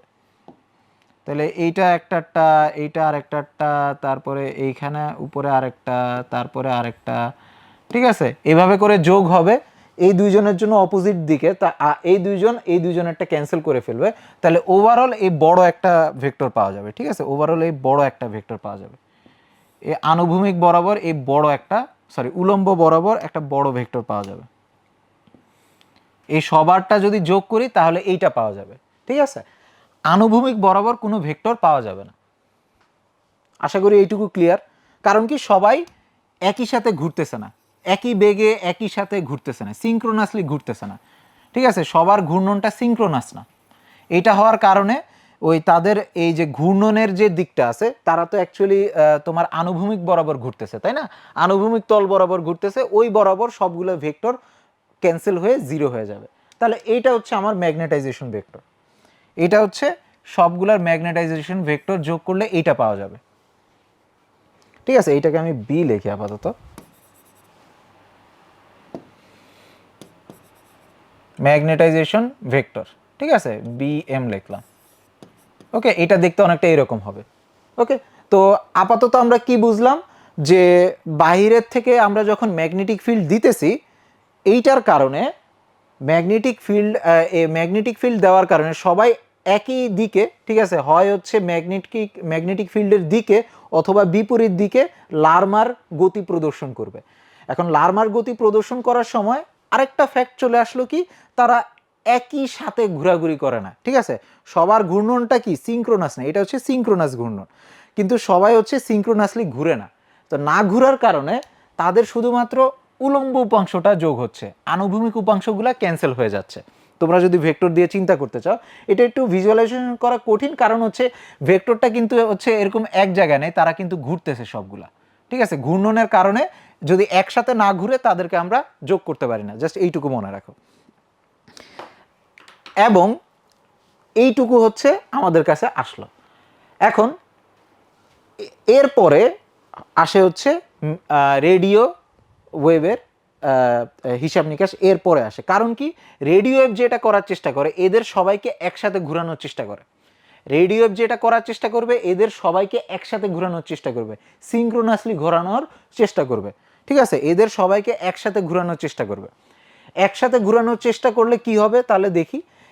এখানের মধ্যে আমরা যদি রেডিও ওয়েভ দেই, ঠিক আছে, একটা মনে করো রেডিও ওয়েভ, এটা তো একটা তড়িৎ চুম্বকীয় তরঙ্গই, তাই না? রেডিও ওয়েভ কি একটা তড়িৎ চুম্বকীয় তরঙ্গ। রেডিও ওয়েভ মানে হচ্ছে একটা তড়িৎ চুম্বকীয় তরঙ্গ, এটার মধ্যে একটা চৌম্বক ক্ষেত্র আছে, ঠিক আছে? এটার মধ্যেও কি আছে, একটা চৌম্বক ক্ষেত্র আছে, ঠিক আছে? এই চৌম্বক ক্ষেত্রটা সময়ের সাথে হচ্ছে বৃদ্ধি পাচ্ছে, সময়ের সাথে কমে কমে যাচ্ছে, জিরো হচ্ছে, আবার হচ্ছে বাড়তেছে বাড়তেছে, আবার হচ্ছে কমা শুরু করছে, আবার হচ্ছে বাড়তেছে বাড়তেছে, এই আর কি, এইভাবে কমতেছে বাড়তেছে কমতেছে বাড়তেছে ম্যাগনেটিক ফিল্ড। তো এই যে রেডিও ওয়েভটা আছে, এই রেডিও ওয়েভটা কি করবে, আমাদের এই যে ইয়াগুলো আছে প্রোটন, এদেরকে ঘুরে দেওয়ার চেষ্টা করবে, এদেরকে এনার্জি দিয়ে এদেরকে ঘুরে দেওয়ার চেষ্টা করবে, ঠিক আছে? এদেরকে ঘুরে দেওয়ার চেষ্টা করবে, ঠিক আছে? এখন এরা যেই দিকে ঘুরতেছে এর উল্টা দিকে ঘুরে দেওয়ার চেষ্টা করবে। তো রেডিও ওয়েভ আসবে, এই রেডিও ওয়েভ এসে এদেরকে ঘুরে দেওয়ার চেষ্টা করবে। রেডিও ওয়েভের মধ্যে কি আছে, চৌম্বক ক্ষেত্র আছে না? ওই চৌম্বক ক্ষেত্রটা এই তোমার হচ্ছে ম্যাগনেটিক, এই প্রোটনের যে আমার ম্যাগনেটিক মোমেন্ট আছে ওইটার সাথে যোগ হয়ে এটাকে ঘুরায় দেওয়ার চেষ্টা করবে, ঠিক আছে? এটাকে ঘুরায় দেওয়ার চেষ্টা করবে। এবং রেডিও ওয়েভই কেন দরকার হবে, রেডিও ওয়েভই কেন দরকার হবে, কারণ কারণ এখানে যে লার্মার গতিতে ঘুরতেছে ওমেগা, ওইটা হচ্ছে রেডিও ওয়েভের মধ্যে পড়ছে, ঠিক আছে? এখানে যেই বেগে এরা ঘুরতেছে ওই বেগের ওই কম্পাঙ্কের সমানই আমার তরঙ্গ লাগবে, না হলে যোগ হবে না, ঠিক আছে? ওই কম্পাঙ্কের সমান না হলে যোগ হবে না, ওই তখন হচ্ছে প্লাস মাইনাস হয়ে জিরো হয়ে যাবে। ওকে, তো রেডিও ওয়েভই কেন দরকার হবে, কারণ এখানে যে লার্মার গতিটা দেখাচ্ছে, প্রোটনরা যে লার্মার গতি দেখাচ্ছে, ওই লার্মার গতির সমানই হচ্ছে আমার রেডিও ওয়েভের ফ্রিকোয়েন্সি। তো রেডিও ওয়েভটা গিয়ে আমার ওই লার্মার গতির উপরে যোগ হইতে পারবে। তো ওই লার্মার গতির উপরে যোগ হয়ে এইখানের মধ্যে একটা তোমার হচ্ছে স্পিনের দিকটাকে ঘুরায় দিতে পারবে, ঠিক আছে? তো এইখানের মধ্যে আমরা দেখাইছি যে এর পরের স্লাইডেই দেখবা যে এইখানের মধ্যে এই দুইজনের উপরে রেডিও ওয়েভটা গেল, এই দুইজনের উপরে গিয়ে এই দুইজনের স্পিনটা উল্টায় দিল। তাহলে দেখো রেডিও ওয়েভ আসলো, আসার পরে এই দুইজনকে উল্টায় দিল, ঠিক আছে? এই দুইজনকে উল্টায় দিল। তো আগে ছিল এরকম, ঠিক আছে? আগে ছিল এরকম, এখন উল্টা, এখন রেডিও ওয়েভটা নেওয়ার পরে রেডিও ওয়েভের যে ম্যাগনেটিক ফিল্ড আছে ওইটা হচ্ছে ম্যাগনেটিক মোমেন্টের উপরে কাজ করবে প্রোটনের, এটাকে উল্টায় দিবে, ঠিক আছে? আশা করি বুঝতে পারছো রেডিও ওয়েভের কাজ কি। আগে ছিল এরকম, এরপরে হয়ে যাবে এরকম। রেডিও ওয়েভ আরও একটা কাজ করে, রেডিও ওয়েভ এসে এই সবাইকে সিনক্রোনাসলি ঘুরায়, এই সবাইকে সিনক্রোনাসলি ঘুরায়, ঠিক আছে? আগে তো একটা সমস্যা ছিল, রেডিও ওয়েভ না থাকলে এরা কিন্তু অ্যাসিনক্রোনাসলি উল্টাপাল্টাভাবে যে যার মতন ঘুরতো। এখন সবাই কি হবে, এই যে এইভাবে সিনক্রোনাসলি ঘুরবে, সবাই একই সাথে ঘুরবে, একই সাথে একই বেগে ঘুরবে, একই সাথে একই বেগে একই দিকে ঘুরবে, ঠিক আছে? সবাই হচ্ছে একই বেগে সিনক্রোনাসলি ঘুরতে থাকবে। তো সবাই যদি সিনক্রোনাসলি ঘুরে তাহলে তাদের এই আনুভূমিক বরাবর যে উপাংশটা আছে এইটা আস্তে আস্তে যোগ হইতে থাকবে, আনুভূমিক বরাবর যে উপাংশটা আছে এটা আস্তে আস্তে যোগ হইতে থাকবে। তো আনুভূমিক উপাংশটা সিনক্রোনাসলি ঘোরার কারণে আনুভূমিক উপাংশটা যোগ হইতে থাকবে, এটা তোমাদের বলছে, তাই না? তাহলে এখানের মধ্যে সবার এই আনুভূমিক উপাংশটা যোগ হইতে থাকবে, তাহলে আনুভূমিক একটা বড় উপাংশ পাওয়া যাবে, ঠিক আছে? আরেকটা, তাহলে উলম্ব উপাংশের কি হবে? এখন দেখো উলম্ব উপাংশ, দেখো 4 জন উপরে আছে, 4 জন নিচে আছে, ঠিক আছে? এই যে 4 জনের উপরে আছে আর 4 জন এই নিচে আছে। তো 4 জন উপরে 4 জন নিচে থাকার কারণে ওভারঅল তোমার জিরো হয়ে যাবে। তো ওভারঅল ম্যাগনেটিক মোমেন্টটা এখানে ম্যাগনেটাইজেশন ভেক্টরটা কি হবে, এই উলম্ব বরাবর জিরো হয়ে যাবে, ঠিক আছে? আগে এই 6 জন ছিল উপরে আর 2 জন ছিল নিচে, তো এই কারণে উপরের দিকে একটা ভ্যালু আমরা পাইছি। এখন হচ্ছে 4 জন উপরে 4 জন নিচে, তো এখানে উলম্ব ভেক্টরটা 0 হয়ে যাবে। ওকে, তো উলম্ব ভেক্টর 0 হয়ে গেল।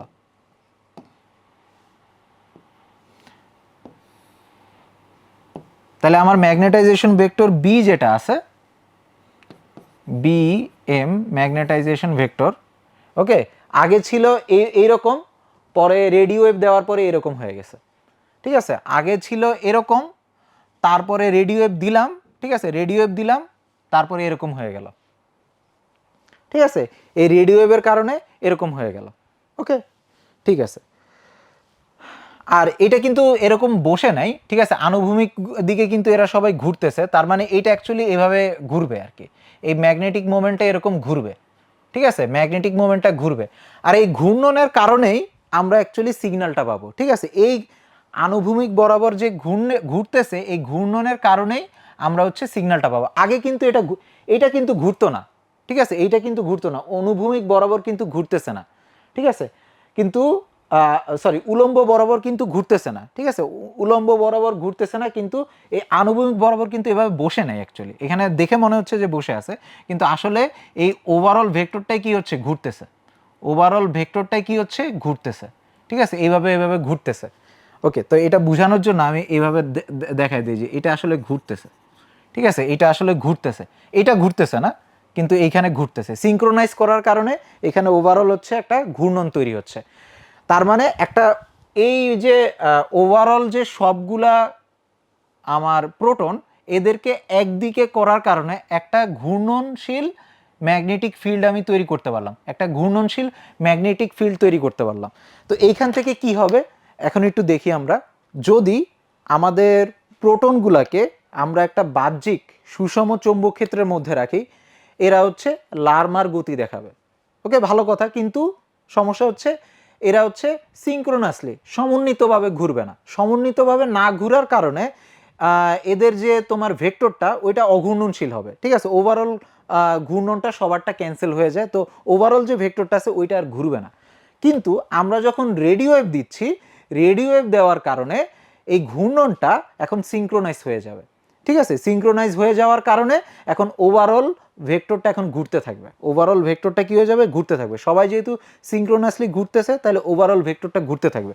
আর যদি একটা ম্যাগনেট ঘুরতে থাকে, তাহলে একটা তোমার হচ্ছে ভোল্টেজ ইনডিউস করে, আবেশিত করে। ঠিক আছে, এটা ফ্যারাডের ল থেকে আমরা জানি, তোমরা ফিজিক্স সেকেন্ড পেপারের মধ্যে গিয়ে এটা দেখবা। যখন হচ্ছে চৌম্বক ক্ষেত্রের পরিবর্তন হয়, এর কারণে তড়িৎ ক্ষেত্র আবিষ্ট হয়। ঠিক আছে, চৌম্বক ক্ষেত্র ঘুরতে থাকলে তড়িৎ ক্ষেত্র তৈরি হবে। ঠিক আছে, তো এইটা ইজিলি ভিজুয়ালাইজ করার জন্য আমরা দেখো এখানের মধ্যে এক কাজ করতে পারি, এটা বাল্ব দিয়ে দেখা যাবে কি, আচ্ছা দেখি, রোটেশন অফ ম্যাগনেট। এই যে দেখো, এই ম্যাগনেটটা ঘুরতেছে। ঠিক আছে, ম্যাগনেটটা ঘুরতেছে, ঘোরার কারণে এই বাল্বটা জ্বলবে, মানে এখানে হচ্ছে বিদ্যুৎ আসতেছে, এখানের মধ্যে বিদ্যুৎ আসতেছে। ওকে, তো ম্যাগনেট যদি ঘুরতে থাকে, ঘোরার কারণে হচ্ছে চৌম্বক ফ্লাক্সের পরিমাণ চেঞ্জ হবে। ফ্লাক্সের চেঞ্জ হলে এই যে এখানের মধ্যে তোমার বৈদ্যুতিক তোমার হচ্ছে আমরা ভোল্টেজ পাবো আর কি, সোজা কথা। তো এই সিগন্যাল মানে আমরা হচ্ছে এই ম্যাগনেটিক ফিল্ডের চেঞ্জের কারণেই কি পাবো, সিগন্যালটা পাবো। ঠিক আছে, তো আমরা এখন হচ্ছে আমাদের আগের স্লাইডে যাই।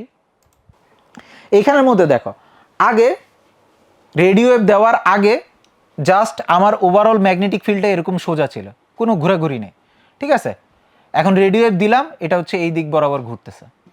তো যদি ম্যাগনেটিক ফিল্ডটা ঘোরাঘুরি শুরু করে, তাহলে কি হবে, একটা আমি সিগন্যাল পাবো। ঠিক আছে, একটা বিদ্যুতের একটা সিগন্যাল পাবো, ইলেকট্রিক ওয়েভ পাবো। ঠিক আছে, ইলেকট্রিক ওয়েভ পাবো। ওকে, এভাবে ম্যাগনেটিক ফিল্ডটা ঘূর্ণনের কারণে আমি একটা ইলেকট্রিক ওয়েভ পাবো। তো এখন আমরা মোটামুটি কি পাইলাম দেখো তো, এইখানের মধ্যে আমাদের যখন হচ্ছে আগে আমি কোনো চুম্বক কি বলে রেডিও ওয়েভ টেপ দেই নাই, তখন আমার এই ম্যাগনেটাইজেশন ভেক্টর মানে ওভারঅল যে ম্যাগনেটাইজেশন ভেক্টর, এই পুরো সিস্টেমের সবগুলা ছোট ছোট প্রোটনের ম্যাগনেটিক মোমেন্ট যোগ করার পরে এই দিকে একটা অঘূর্ণনশীল ভেক্টর পাইতাম। এটার কোনো চেঞ্জ নেই, এটার কারণে কোনো ইলেকট্রিক সিগন্যাল আমরা পাবো না।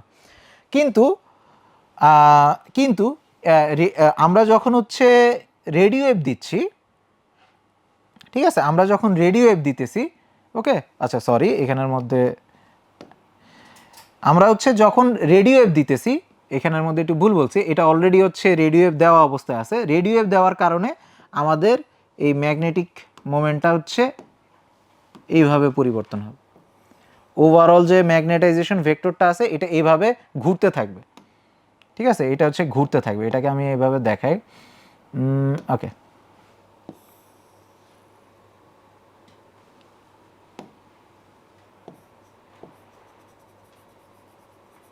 ঠিক আছে, এটা হচ্ছে এই বরাবর ঘুরতে থাকবে। এখন এটা কি আজীবন ঘুরবে? এটা কি আজীবন এমনি ঘুরতে থাকবে? রেডিও ওয়েভ একবার দিলাম আর এটা কি আজীবন এমনি ঘুরতে থাকবে? আগে ছিল হচ্ছে, দেখো, আগে ছিল এইরকম, তারপরে হচ্ছে এই দিকে ঘুরতেছে, এই যে এই একটা ঘূর্ণনশীল ভেক্টর পাইলাম। ঘূর্ণনশীল ভেক্টর পাইলে কি হবে? একটা সিগন্যাল পাবো আমরা, ঠিক আছে। কিন্তু এটা কি আজীবন ঘুরতে থাকবে? না, ঠিক আছে, আজীবন এমনি ঘুরতে থাকবে না। এক সময় কি হবে? এক সময় গিয়ে তোমার এই যে প্রোটনগুলো আছে এরা একসাথে ঘোরা বন্ধ করে দিবে, ঠিক আছে। এদেরকে জোর করে রেডিও ওয়েভ দিয়ে তুমি যদি একসাথে না ঘুরাও, এরা একসাথে ঘুরবে না, ঠিক আছে। এরা আস্তে আস্তে সিঙ্ক্রোনাইজেশন হারায় ফেলবে, তার মানে এই ভেক্টরটা আগে হচ্ছে এইভাবে ঘুরতেছিল, তাই না, এভাবে ঘুরতেছিল। কিন্তু এই প্রোটনগুলা যদি সিঙ্ক্রোনাইজেশন হারায় যদি আগের মতন আবার হয়ে যায়, রেডিও ওয়েভ দিলে কিছুক্ষণ পর্যন্ত তারা এরকম থাকে, কিন্তু কিছুক্ষণ পরেই তারা আবার হচ্ছে আগের অবস্থায় ফেরত চলে আসে। তারা এই অপোজিট ডিরেকশন থেকে আবার একই ডিরেকশনে ফেরত চলে আসবে। তার মানে তারা হচ্ছে সিঙ্ক্রোনাইজেশন হারায় ফেলবে। তাহলে এইভাবে ঘুরতেছিল আগে, কিন্তু একটা সময় গিয়ে এটা আবার এরকম সোজা হয়ে যাবে, অঘূর্ণনশীল হয়ে যাবে। তো এইটা এরকম এরকম ঘুরতে থাকবে, তারপরে একটা সময় গিয়ে এরকম হয়ে যাবে, ঠিক আছে। ঘুরতেছিল কিন্তু সিঙ্ক্রোনাইজেশন হারায় ফেলে এভাবে আবার সোজা হয়ে যাবে, আবার ঘূর্ণন হওয়া বন্ধ হয়ে যাবে, আমরা ইলেকট্রিক আর কোনো সিগন্যাল পাবো না, ঠিক আছে। তার মানে ওভারঅল এই যে আমার ওভারঅল আমি যদি চিন্তা করি, আমার প্রথমে এরকম ছিল, আমি হচ্ছে রেডিও ওয়েভ দিলাম, রেডিও ওয়েভ দেওয়ার কারণে এটা এরকম এরকম ঘুরতেছে, রেডিও ওয়েভ দেওয়ার কারণে এরকম এরকম ঘুরতেছে, কিন্তু একটা সময় গিয়ে আবার আগের জায়গায় ফেরত চলে আসবে। আবার রেডিও ওয়েভ দিব, আবার হচ্ছে এদিকে ঘুরবে, রেডিও দিলে আবার ঘুরবে, আবার কিছুক্ষণ সময় পরে আবার আগের জায়গায় ফেরত চলে আসবে, ঠিক আছে। এই হচ্ছে কাহিনী আর কি। তো এরকম কোনো একটা আমাদের বডির মধ্যে, তার মানে ওভারঅল কি হচ্ছে, ওভারঅল ম্যাগনেটিক ফিল্ডের কি হচ্ছে, যখন সুষম একটা চুম্বক ক্ষেত্রের মধ্যে রাখতেছি, প্রথমে ওভারঅল একটা ম্যাগনেটিক ফিল্ড আসবে এরকম, এটা চেঞ্জ হবে না। কিন্তু আমি রেডিও ওয়েভ দিলাম, ঠিস এই এই হয়ে গেল, ঠিক আছে।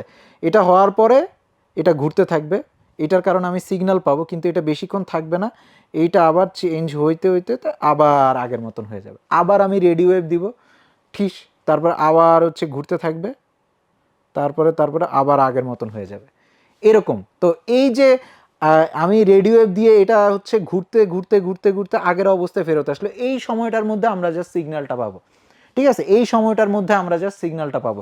এইটাকে আমরা আরেকটু সুন্দর করে ভিজুয়ালাইজেশন করতে পারি। আচ্ছা, এই পুরো জিনিসটা এইখানের মধ্যে একটু সুন্দর করে দেখানো হইতেছে, ঠিক আছে, এইখানের মধ্যে সুন্দর করে দেখানো হইতেছে, দেখো। তো প্রথমে হচ্ছে সবাই এভাবে ঘুরতেছিল, ঠিক আছে, সবাই এভাবে প্রথমে হচ্ছে আমার যে ইয়াটা ছিল, স্পিনটা, সেটা এরকম ছিল। আচ্ছা, এরপরে কি হলো?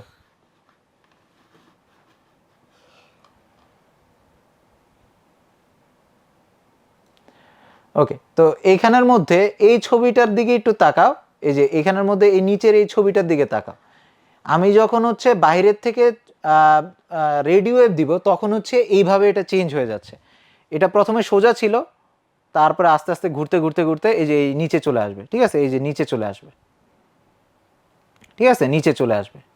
অর্থাৎ আস্তে আস্তে ঘুরতে ঘুরতে এই নিচে চলে আসবে, নিচে চলে আসবে, নিচে চলে আসার পরে তারপরে আবার যখন হচ্ছে আমি রেডিও ওয়েভটা সরাই নিব, তখন হচ্ছে এইটা আবার আগের জায়গায় ফেরত চলে আসবে, আগের জায়গায় ফেরত চলে আসবে, ঠিক আছে। ওকে, তো এটা আমরা দেখলাম মোটামুটি। আশা করি এইটা দেখার পরে তোমাদের একটু ক্লিয়ার হয়ে যাবে আমি কি দেখানোর চেষ্টা করতেছি। তো একটা সময় পরে কি হবে, এইটা ঘুরতে ঘুরতে উপরে চলে আসবে, ঠিক আছে। এটা ঘুরতে ঘুরতে, এটা প্রথমে এই জায়গায় ছিল, পরে এই জায়গায়, আস্তে আস্তে ঘুরতে ঘুরতে এই জায়গায় আসবে।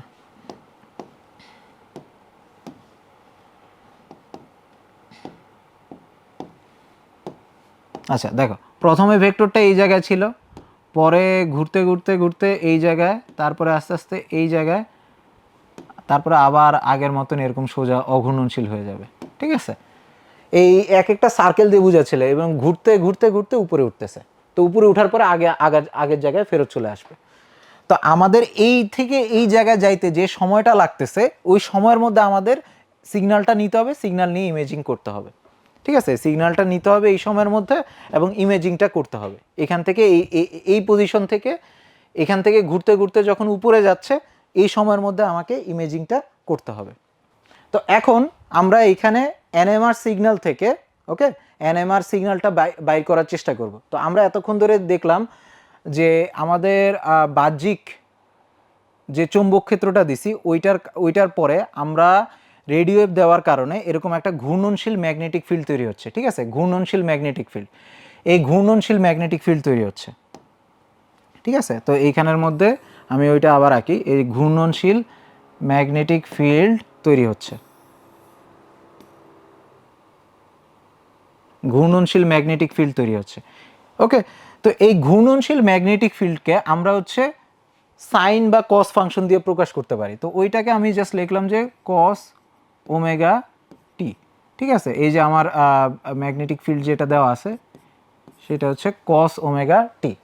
ওকে, phi equal to cos omega t. এটা হচ্ছে এভাবে পরিবর্তন হবে, এটা হচ্ছে এভাবে পরিবর্তন হওয়ার কারণে আমরা এই কস ওমেগা টি এইভাবে আমরা এটাকে প্রকাশ করতে পারি। ঠিক আছে, ঘূর্ণন গতিকে আমরা কস ওমেগা টি দিয়ে প্রকাশ করলাম। তো এখান থেকে ইলেকট্রিক্যাল সিগন্যাল যেটা আছে, ইলেকট্রিক্যাল সিগন্যাল যেটা আছে সেইটা আমরা বের করতে পারি এস টি সমান ফ্যারাডের সূত্র থেকে। ঠিক আছে, ফ্যারাডের সূত্র থেকে আমরা লিখতে পারি হচ্ছে ইলেকট্রিক্যাল যে ভোল্টেজটা ওইটা হবে হচ্ছে এই ফ্লাক্সের পরিবর্তনের হারের সমান। ঠিক আছে, ইলেকট্রিক্যাল সিগন্যালটা হচ্ছে ফ্লাক্সের পরিবর্তনের হারের সমান হবে। ওকে, তো এটা এভাবে আস্তে আস্তে ঘূর্ণন করতেছে, ওইটাই হচ্ছে ওইটার কারণে যে আমাদের ইলেকট্রিক্যাল সিগন্যালটা আসবে ওইটা হবে minus d phi by dt. তো এখান থেকে আমরা মানটা বসাই দিই, d dt into cos omega t. ঠিক আছে, তো ঘূর্ণনের কারণে আমাদের যে ইলেকট্রিক ফিল্ডটা আসবে, তো এই ওমেগাটা আমরা সামনে দিয়ে দেই। তো ওমেগাটা যদি সামনে আসবে, ওকে, এটা সহগটা আছে আর এখানে প্লাস হয়ে যাবে, তো সাইন ওমেগা টি। ঠিক আছে, এটা নর্মাল ডিফারেন্সিয়েশন থেকে এটা আসে। ওকে, তো এইটুকু গেল, ইলেকট্রিক্যাল সিগন্যালটা হচ্ছে এটা। আর এই জিনিসটা কি, এই জিনিসটা হচ্ছে লারমার বেগ, লারমারের যে ভেলোসিটিটা আছে সেটা, লারমার প্রিসেশনের যে ফ্রিকোয়েন্সিটা আছে সেটা। ঠিক আছে, আমরা একটু আগে আলোচনা করছিলাম যে লারমার যে বেগটা আছে সেইটা মূলত হচ্ছে যে চৌম্বক ক্ষেত্রটা বাইরের থেকে প্রয়োগ করা হচ্ছে ওইটার সমানুপাতিক। ঠিক আছে, তো লারমার বেগটা হচ্ছে গামা, একটা কনস্ট্যান্ট, এটাকে জাইরোম্যাগনেটিক কনস্ট্যান্ট বলে, ইন্টু বি। ঠিক আছে, তাহলে এইখান থেকে আমি লিখতে পারি হচ্ছে gamma into B into sine omega t. তবে এখানে আরও একটা ফ্যাক্টর আছে, সেটা হচ্ছে কয়টা প্রোটন এখানে অংশগ্রহণ করতেছে ওইটার উপর ভিত্তি করেও এই ভেক্টরটা কিন্তু নির্ভর করতেছে। ঠিক আছে, এই ভেক্টরটা কি কয়টা প্রোটন অংশগ্রহণ করতেছে এই লারমার গতিতে সেইটার উপরে নির্ভর করে। তো এখানে হচ্ছে নাম্বার অফ পার্টিসিপেটিং প্রোটন সংখ্যা। ঠিক আছে, একটা আমাদের বডির কোনো অংশে যত বেশি প্রোটন অংশগ্রহণ করবে সিগন্যালটা তত স্ট্রং হবে আর কি, এটাই বোঝাচ্ছে। ওকে, তো আমার এই সিগন্যালটা দেখতে জাস্ট নর্মাল একটা সাইনোসয়েডাল ওয়েভ। এটা যদি আমরা প্লট করি, এখানে হচ্ছে এই অংশটা তো একটা অ্যামপ্লিটিউড কনস্ট্যান্টের মতন, এটা দেখতে কেমন হবে, এরকম হবে, এরকম হওয়ার কথা। কিন্তু আমরা জানি যে এটা বেশিক্ষণ ধরে এরকম থাকে না, বেশিক্ষণ ধরে এরকম খাড়া অবস্থায় থাকে না, এরকম আনুভূমিক অবস্থায় থাকে না। এটা আস্তে আস্তে কি হবে, আবার সিঙ্ক্রোনাইজেশন হারায় ফেলবে, সিঙ্ক্রোনাইজেশন হারায় আবার খাড়া হয়ে যাবে। ঠিক আছে, ওইটাকে আমরা কিভাবে দেখাচ্ছি, এটাকে আমরা দেখাচ্ছি হচ্ছে এই যে এইখানের মধ্যে এটা হচ্ছে তার ইয়াটা কমে যাবে, তারপর আস্তে আস্তে সে ঘুরতে ঘুরতে ঘুরতে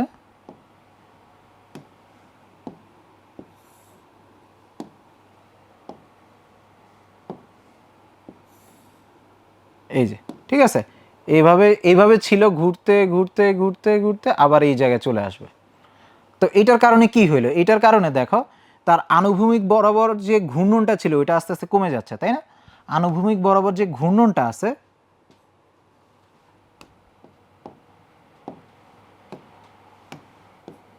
আনুভূমিক বরাবর যে ঘূর্ণনটা আছে এই ঘূর্ণনটা আস্তে আস্তে কমে যাচ্ছে। এই যে এই দিকে তাকাও, এখানের মধ্যে যে আনুভূমিক বরাবর ঘূর্ণনটা আছে এটা আস্তে আস্তে কমে যাচ্ছে।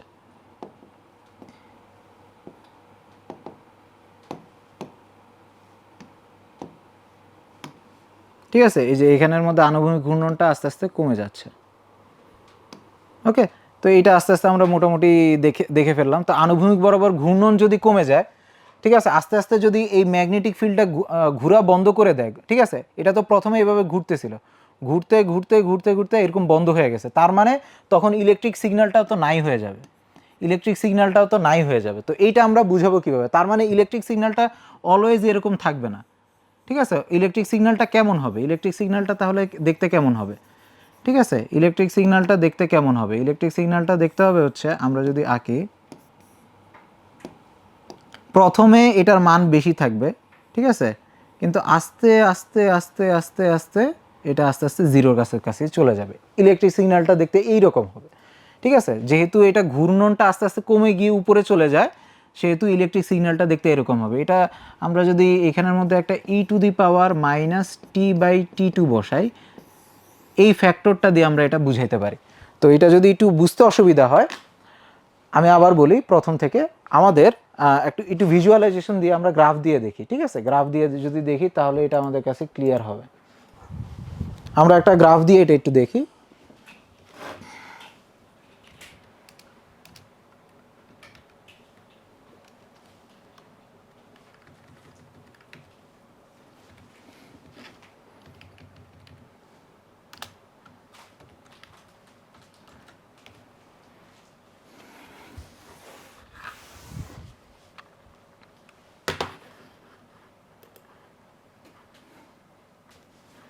ওকে, তো এইটা দিয়ে আমরা যদি দেখি তাহলে এটা হচ্ছে নর্মালি আমাদের ওই ইলেকট্রিক সিগন্যালটা যদি অলওয়েজ আমাদের ওই ম্যাগনেটিক ফিল্ডটা ঘুরতে থাকতো, কিন্তু আমরা জানি একটা সময় পরে এটা ঘূর্ণন বন্ধ হয়ে যায়। ঠিক আছে, এটার ঘূর্ণন বন্ধ হয়ে যায়। তো এটার সাথে আমরা এখানের মধ্যে এক্সপোনেনশিয়ালি এটার পরিমাণ কমতে থাকে, ম্যাগনেটিক ফিল্ডের পরিমাণ কমতে থাকে।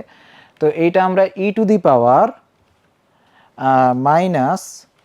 e⁻⁻x বাই, মনে করো এখানের মধ্যে দিলাম হচ্ছে 5। ঠিক আছে, 5 দেওয়ার পরে দেখো এটা আস্তে আস্তে এই ওয়েভটা আস্তে আস্তে কি কমতে কমতে হয়ে যাবে। তো ইলেকট্রিক ওয়েভটা দেখতে এরকম হবে। ঠিক আছে, যেহেতু ঘূর্ণনটা আস্তে আস্তে চলে যাচ্ছে, তো ইলেকট্রিক সিগন্যালটাও আস্তে আস্তে এরকম কমে যাবে। ঠিক আছে, ইলেকট্রিক সিগন্যালটাও আস্তে আস্তে এরকম কমে যাবে।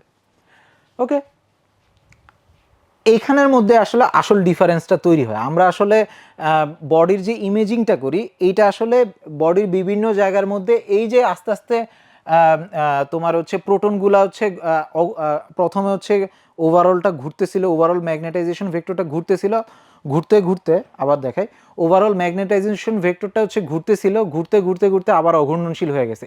এই যে এই মোশনটা, এই মোশনটা এক এক টিস্যুতে এক এক রকম। ঠিক আছে, হাড়ের মধ্যে এটা খুবই তাড়াতাড়ি সে আগের জায়গায় ফিরে আসে, কিন্তু রক্ততে বা পানি যেই জায়গায় বেশি থাকে, ঠিক আছে, ওই জায়গার মধ্যে এই ঘূর্ণনটা অনেকক্ষণ ধরে ঘুরতে ঘুরতে ঘুরতে ঘুরতে তারপরে আবার আগের জায়গায় আসে। ব্যাপারটা বোঝা গেছে? তো বডির এক এক জায়গায় সফট টিস্যুতে এই ঘূর্ণনটা বেশি সময় ধরে হয়, সফট টিস্যু থেকে সিগন্যালটা বেশি সময় ধরে পাওয়া যায়, বা সিগন্যাল স্ট্রেন্থটা বেশি সময় ধরে পাওয়া যায়। আর তোমার হচ্ছে হার্ট যে জায়গাগুলো আছে, যেমন হাড় বা বোন, ওই জায়গার মধ্যে হচ্ছে এগুলা আরও তাড়াতাড়ি ডিকে করে ফেলে। তো এইটা মনে করো হচ্ছে আমাদের নর্মাল একটা, এটা মনে করো হচ্ছে রক্তের জন্য। তো হাড়ের জন্য দেখতে কেমন হবে? আচ্ছা, এটা একটু ভুল হয়েছে।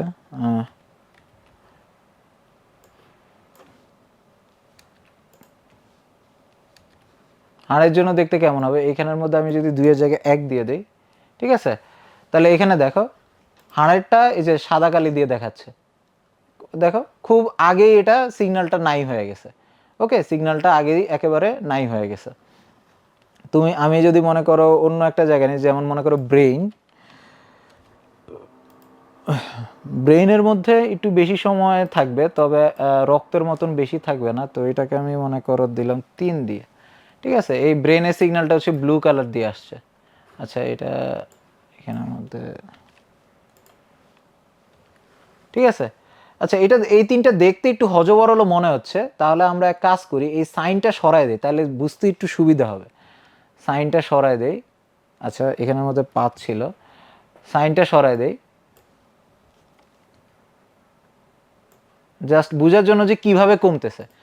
তো আমাদের বডিতে বিভিন্ন টিস্যুতে এই যে সিগন্যালটা এইভাবে আস্তে আস্তে কমতে থাকবে, ঠিক আছে। সবারই আস্তে আস্তে কমতে থাকবে, কিন্তু কারো তাড়াতাড়ি কমে যাবে, কিন্তু কারো আস্তে আস্তে কমবে, ঠিক আছে। কারো তাড়াতাড়ি কমবে, কারো আস্তে আস্তে কমবে। কেন? কারণ তাদের ওই প্রোটনগুলার ভিন্ন ভিন্ন অবস্থায় তারা আছে, ঠিক আছে। প্রোটনগুলা ভিন্ন ভিন্ন অবস্থায় আছে। তো এই কারণে দেখো, কারো হচ্ছে এভাবে তাড়াতাড়ি র্যাপিডলি হ্রাস পাচ্ছে, কারো হচ্ছে আস্তে আস্তে হ্রাস পাচ্ছে, কারো হচ্ছে আস্তে আস্তে হ্রাস পাচ্ছে। তো র্যাপিডলি কাদের হ্রাস পাবে? র্যাপিডলি হ্রাস পাবে হচ্ছে মনে করো এখানে হাড়ের মধ্যে হচ্ছে তাড়াতাড়ি এরকম সিগন্যালটা, হাড়ের থেকে যে এনএমআর সিগন্যালটা আসবে ওইটা তাড়াতাড়ি কমে যাবে। তারপরে হচ্ছে এটা মনে করো ব্রেনের থেকে হাড়ের তুলনায় একটু বেশি সময় লাগবে। তারপরে হচ্ছে ব্লাডে একটু বেশি সময় নিয়ে তারপরে হচ্ছে কমে যাবে। তো আমরা যদি দেখি, তো এইভাবে হচ্ছে আমরা বডির মধ্যে আলাদা আলাদা জায়গাগুলো ভিজুয়ালাইজ করতে পারি, ঠিক আছে। আলাদা আলাদা জায়গাটা এইভাবে সিগন্যালের মাধ্যমে আমরা ভিজুয়ালাইজ করতে পারি। তো এই জিনিসটাই হচ্ছে এইখানের মধ্যে আমরা দেখলাম। তো এই যে সিগন্যালটা আসলো, এই সিগন্যাল থেকে আমরা কিভাবে দেখতে পারি, তো এটা আমরা দেখলাম আর কি। তো আমার সিগন্যালটা আলটিমেটলি দেখতে কেমন হয়? এরকম আস্তে আস্তে একটা সময় পরে কমে যায়, ঠিক আছে। একটা সময় পরে সে হচ্ছে কমে যায়, এইভাবে আস্তে আস্তে কমে যায়, ঠিক আছে। আস্তে আস্তে সেটা কমতে কমতে কমতে 0 হয়ে যায়। ওকে, তো এই সিগন্যালগুলো যেহেতু আস্তে আস্তে কমে 0 হয়ে যাচ্ছে,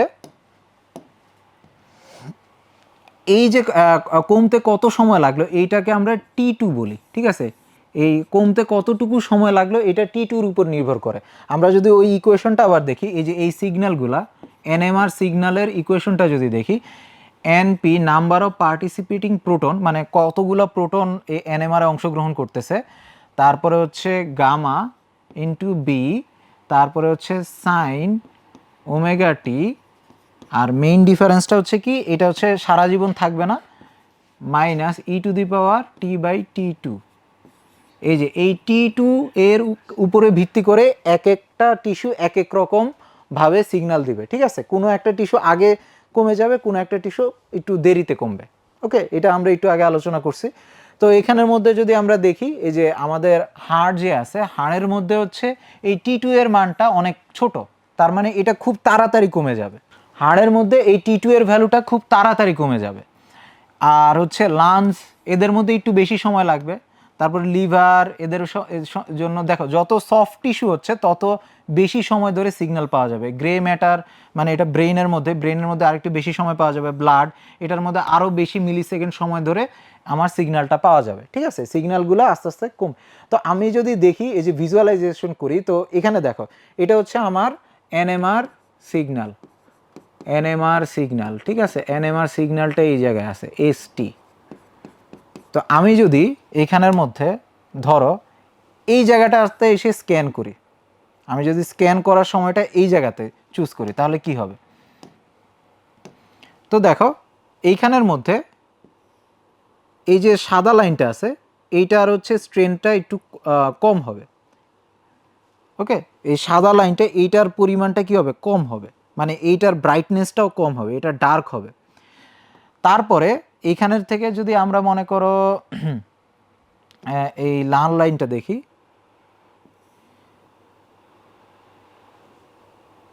এই ব্লু লাইনটা দেখো আর একটু অ্যামপ্লিটিউড বেশি হবে। তারপরে হচ্ছে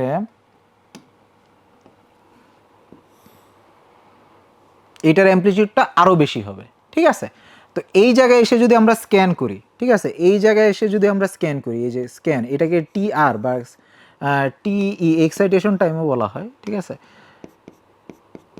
এটাকে টিই বলা হয়, যেই সময় এসে আমরা স্ক্যান করবো আর কি। তো স্ক্যান করলে দেখো আমাদের যে হার্ড টিস্যুগুলো আছে, এই যে যেমন মনে করো যে যেই জায়গায় মনে করো পানির পরিমাণ একটু কম, সেই জায়গাগুলো ডার্ক হবে, কারণ কি এখানে ভোল্টেজের ভ্যালুটা কম হবে। আর যেই জায়গায় পানির পরিমাণ বেশি হবে ওই জায়গার মধ্যে হচ্ছে তোমার কি হবে, ওই জায়গার মধ্যে ব্রাইটনেসটা বেশি হবে। তাহলে এখানে দেখো এই যে ব্রেনের একটা এমআরআই দেওয়া আছে, ব্রেনের এমআরআইয়ের মধ্যে দেখো এখানের মধ্যে হচ্ছে এই ডার্ক এরিয়ার মধ্যে তোমার ভ্যালুটা একেবারে জিরোর কাছাকাছি, ঠিক আছে। এই ডার্ক এরিয়ার মধ্যে ভ্যালুটা একেবারে জিরোর কাছাকাছি, মানে এই জায়গাটা হচ্ছে বোন আর কি, ঠিক আছে। এই জায়গাটা হচ্ছে বোন। তারপর আবার চামড়া আছে, ঠিক আছে, চামড়ার জায়গাটা একটু ব্রাইট। তারপরে এই যে ব্রেইনের যে গ্রে ম্যাটারটা আছে, ঠিক আছে, এই গ্রে ম্যাটারটার জন্য আরেকটু চামড়ার ইয়ার মতন অত ব্রাইট না, তবে একটু হালকা ব্রাইট, ঠিক আছে। তো এক এক জায়গায় ব্রাইটনেস এক এক রকম, ঠিক আছে, এক এক জায়গার ব্রাইটনেস এক এক রকম। কিভাবে আসলো? এই এনএমআর সিগন্যালের মাধ্যমে আসলো, ঠিক আছে। এক এক জায়গার ব্রাইটনেস এক এক রকম, কিভাবে আসলো? এনএমআর সিগন্যালের মাধ্যমে আসলো। তো এক এক টিস্যুতে এক এক রকম তোমার কি হয়, এনএমআর সিগন্যাল পাওয়া যায়, ওইটা দিয়ে আমরা হচ্ছে বিভিন্ন জায়গাটা আলাদা করে দেখতে পারি। তো যেই জায়গায় মনে করো আক্রান্ত হয়েছে বা টিউমার হয়েছে, ওই জায়গাটা আমরা ক্লিয়ারলি আলাদা করতে পারবো, ঠিক আছে।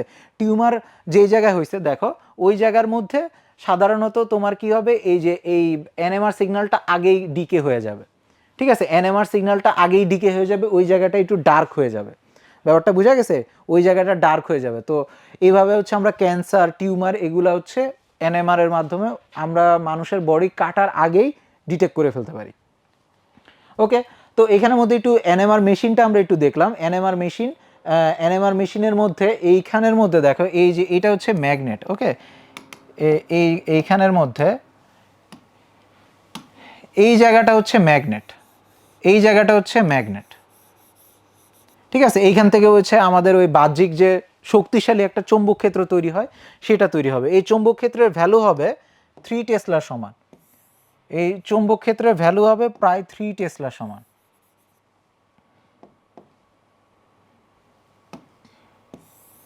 চৌম্বক ক্ষেত্র যেটা তৈরি করবে এটা 3 টেসলা হবে, বা কম দামিগুলাতে 1.5 টেসলাও হয়, ঠিক আছে।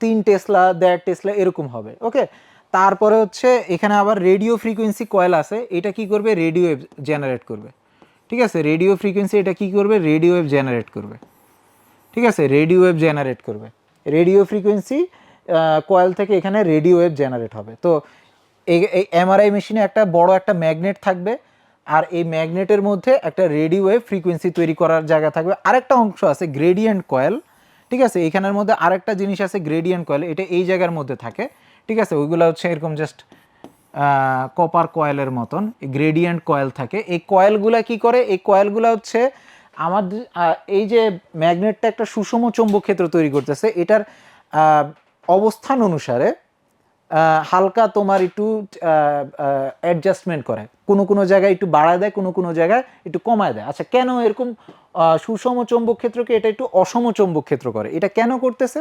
কারণ হচ্ছে মনে করো ব্রেইনের কোন জায়গা থেকে কোন সিগন্যাল আছে ওইটা আলাদা করার জন্য এই গ্রেডিয়েন্ট সিগন্যালটা, গ্রেডিয়েন্ট কয়েলটা দরকার হয়, ঠিক আছে। যেই মনে করো এটা দিয়ে আমরা মোটামুটি বুঝতে পারি যে আমার ম্যাপিং করার জন্য এটা দরকার হয়, ঠিক আছে। এটা অত ডিটেলসে বোঝার দরকার নেই, জাস্ট বুঝো যে গ্রেডিয়েন্ট কয়েল দিয়ে আমাদের বডিটা 3D ম্যাপিং করার জন্য ভিন্ন ভিন্ন চৌম্বক ক্ষেত্র, জাস্ট চৌম্বক ক্ষেত্রের মধ্যে হালকা ছোট ছোট তারতম্য আনা হয়, ঠিক আছে। ওকে, তো এইটা গেল।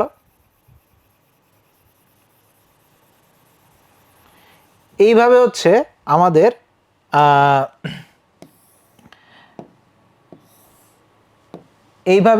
আমাদের এমআরআইটা কাজ করে। তাহলে এইখানের মধ্যে আমরা এটাকে যদি ছোট্ট করে বলতে চাই, মনে করো যখন এখানের মধ্যে, তাহলে আমরা এটা এইভাবে ছোট্ট করে, তোমাদের বইয়ের মধ্যে ব্যাখ্যা করা আছে, এটা আমি একটু হালকা করে বলে নিই। তো বাইরের থেকে যখন চৌম্বক ক্ষেত্র প্রয়োগ করা হবে, কেউ হচ্ছে চৌম্বক ক্ষেত্র বরাবর অবস্থান করবে,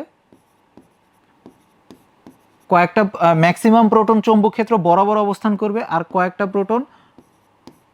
প্রোটন চৌম্বক ক্ষেত্রের বিপরীতে অবস্থান করবে, ঠিক আছে। যাদের চৌম্বক ক্ষেত্র বরাবর অবস্থান করতেছে তাদের শক্তিটা একটু কম হবে, এদের শক্তিটা একটু কম হবে। আর যাদের চৌম্বক ক্ষেত্রের বিপরীতে অবস্থান করতেছে, অ্যান্টি প্যারালাল অবস্থান করতেছে, তাদের শক্তিটা একটু বেশি হবে, ঠিক আছে। তো এখানে আমরা যখন রেডিও ওয়েভ দিতেছি, এই যে রেডিও ওয়েভ দিতেছি, রেডিও ওয়েভ দিলে এই যাদের একটু শক্তি কম তারা এই নিম্ন শক্তির থেকে উচ্চ শক্তি স্তরে যাইতে পারে, তারা হচ্ছে এইখান থেকে এইখানে মুভ করতে পারে। ঠিক আছে, এইখান থেকে এখানে মুভ করতে পারে, মুভ করার পরে আবার যখন আগের পজিশনে চলে আসে তখন একটা সিগন্যাল দেয়, ওই সিগন্যাল থেকে আমরা ইমেজিং করি। ঠিক আছে, এটা হচ্ছে টোটাল জিনিসটা আমি ছোট করে ব্যাখ্যা করলাম। মানে বাহিরের থেকে সুষম একটা চৌম্বক ক্ষেত্র দেওয়ার কারণে দুইটা এরকম ভাগ হবে। যখন আমরা রেডিও ওয়েভ দিতেছি তখন হচ্ছে কি কয়েকটা তোমার প্রোটন নিম্ন শক্তি স্তর থেকে উচ্চ শক্তি স্তরে যাবে, যাওয়ার পরে যখন নিম্ন শক্তি স্তরে আবার ব্যাক করবে তখন হচ্ছে একটা ইলেকট্রিক সিগন্যাল দিবে, ওই সিগন্যাল দিয়ে আমরা ইমেজিং করে এমআরআইটা করে থাকি। ঠিক আছে, এইভাবে হচ্ছে এমআরআই এর ব্যাখ্যাটা দেওয়া হয়। ওকে, তো এটার মধ্যে অনেক কিছু মিস করা হয় দেখে আমি হচ্ছে এত কিছু বলছি, যে এই যে সিঙ্ক্রোনাইজেশন ভেক্টর সিগন্যালটা কিভাবে আসতেছে এই জন্য এত কিছু বলা হয়েছে আর কি। ঠিক আছে, তো আপাতত এই ব্যাখ্যা দিলেও হবে, তোমরা এই ক্লাসের মাধ্যমে আর একটু বেশি জেনে রাখলে আর কি। ঠিক আছে, তো এরপরে হচ্ছে মাইক্রোওয়েভ। ওকে, মাইক্রোওয়েভের যে ইউসেজগুলা এগুলা হচ্ছে আমরা যদি আলোচনা করি, মাইক্রোওয়েভের কাজ হচ্ছে রেডিও ওয়েভের মতনই কমিউনিকেশনে মাইক্রোওয়েভগুলো ইউজ করা হয়। ঠিক আছে, তবে মাইক্রোওয়েভ ওভেন যেটা সেটা হচ্ছে আমরা একটু দেখব যে মাইক্রোওয়েভ ওভেনে কি হয়। মাইক্রোওয়েভ ওভেনে এই যে ম্যাগনেট্রন নামে একটা যন্ত্র থাকে, এটার কাজ হচ্ছে মাইক্রোওয়েভ জেনারেট করা। ম্যাগনেট্রন দিয়ে মাইক্রোওয়েভ সে তৈরি করে। ঠিক আছে, মাইক্রোওয়েভ সে তৈরি করে। আচ্ছা, মাইক্রোওয়েভ তো এটা তো একটা তড়িৎচুম্বকীয় তরঙ্গ, তাই না? তড়িৎচুম্বকীয় তরঙ্গ, তার মানে এটা তড়িৎচুম্বকীয় তরঙ্গ হওয়ার কারণে এইখানে হচ্ছে একটা তড়িৎ ক্ষেত্র আছে, ঠিক আছে, তড়িৎ ক্ষেত্র আছে, এই পরিবর্তনশীল তড়িৎ ক্ষেত্র আছে। আর আমাদের ম্যাক্সিমাম যে খাবার ওইটার মধ্যে কি আছে? পানি আছে। ঠিক আছে, পানিতে কি থাকে? Oxygen, hydrogen. তো অক্সিজেনের উপরে একটু হালকা ডেল্টা মাইনাস থাকে আর হাইড্রোজেনের উপরে ডেল্টা প্লাস থাকে। তো এই কারণে ওভারঅল একটা তোমার ইলেকট্রিক ডাইপোল তৈরি হয়। সরি, এটার ডিরেকশনটা উল্টা দিছি।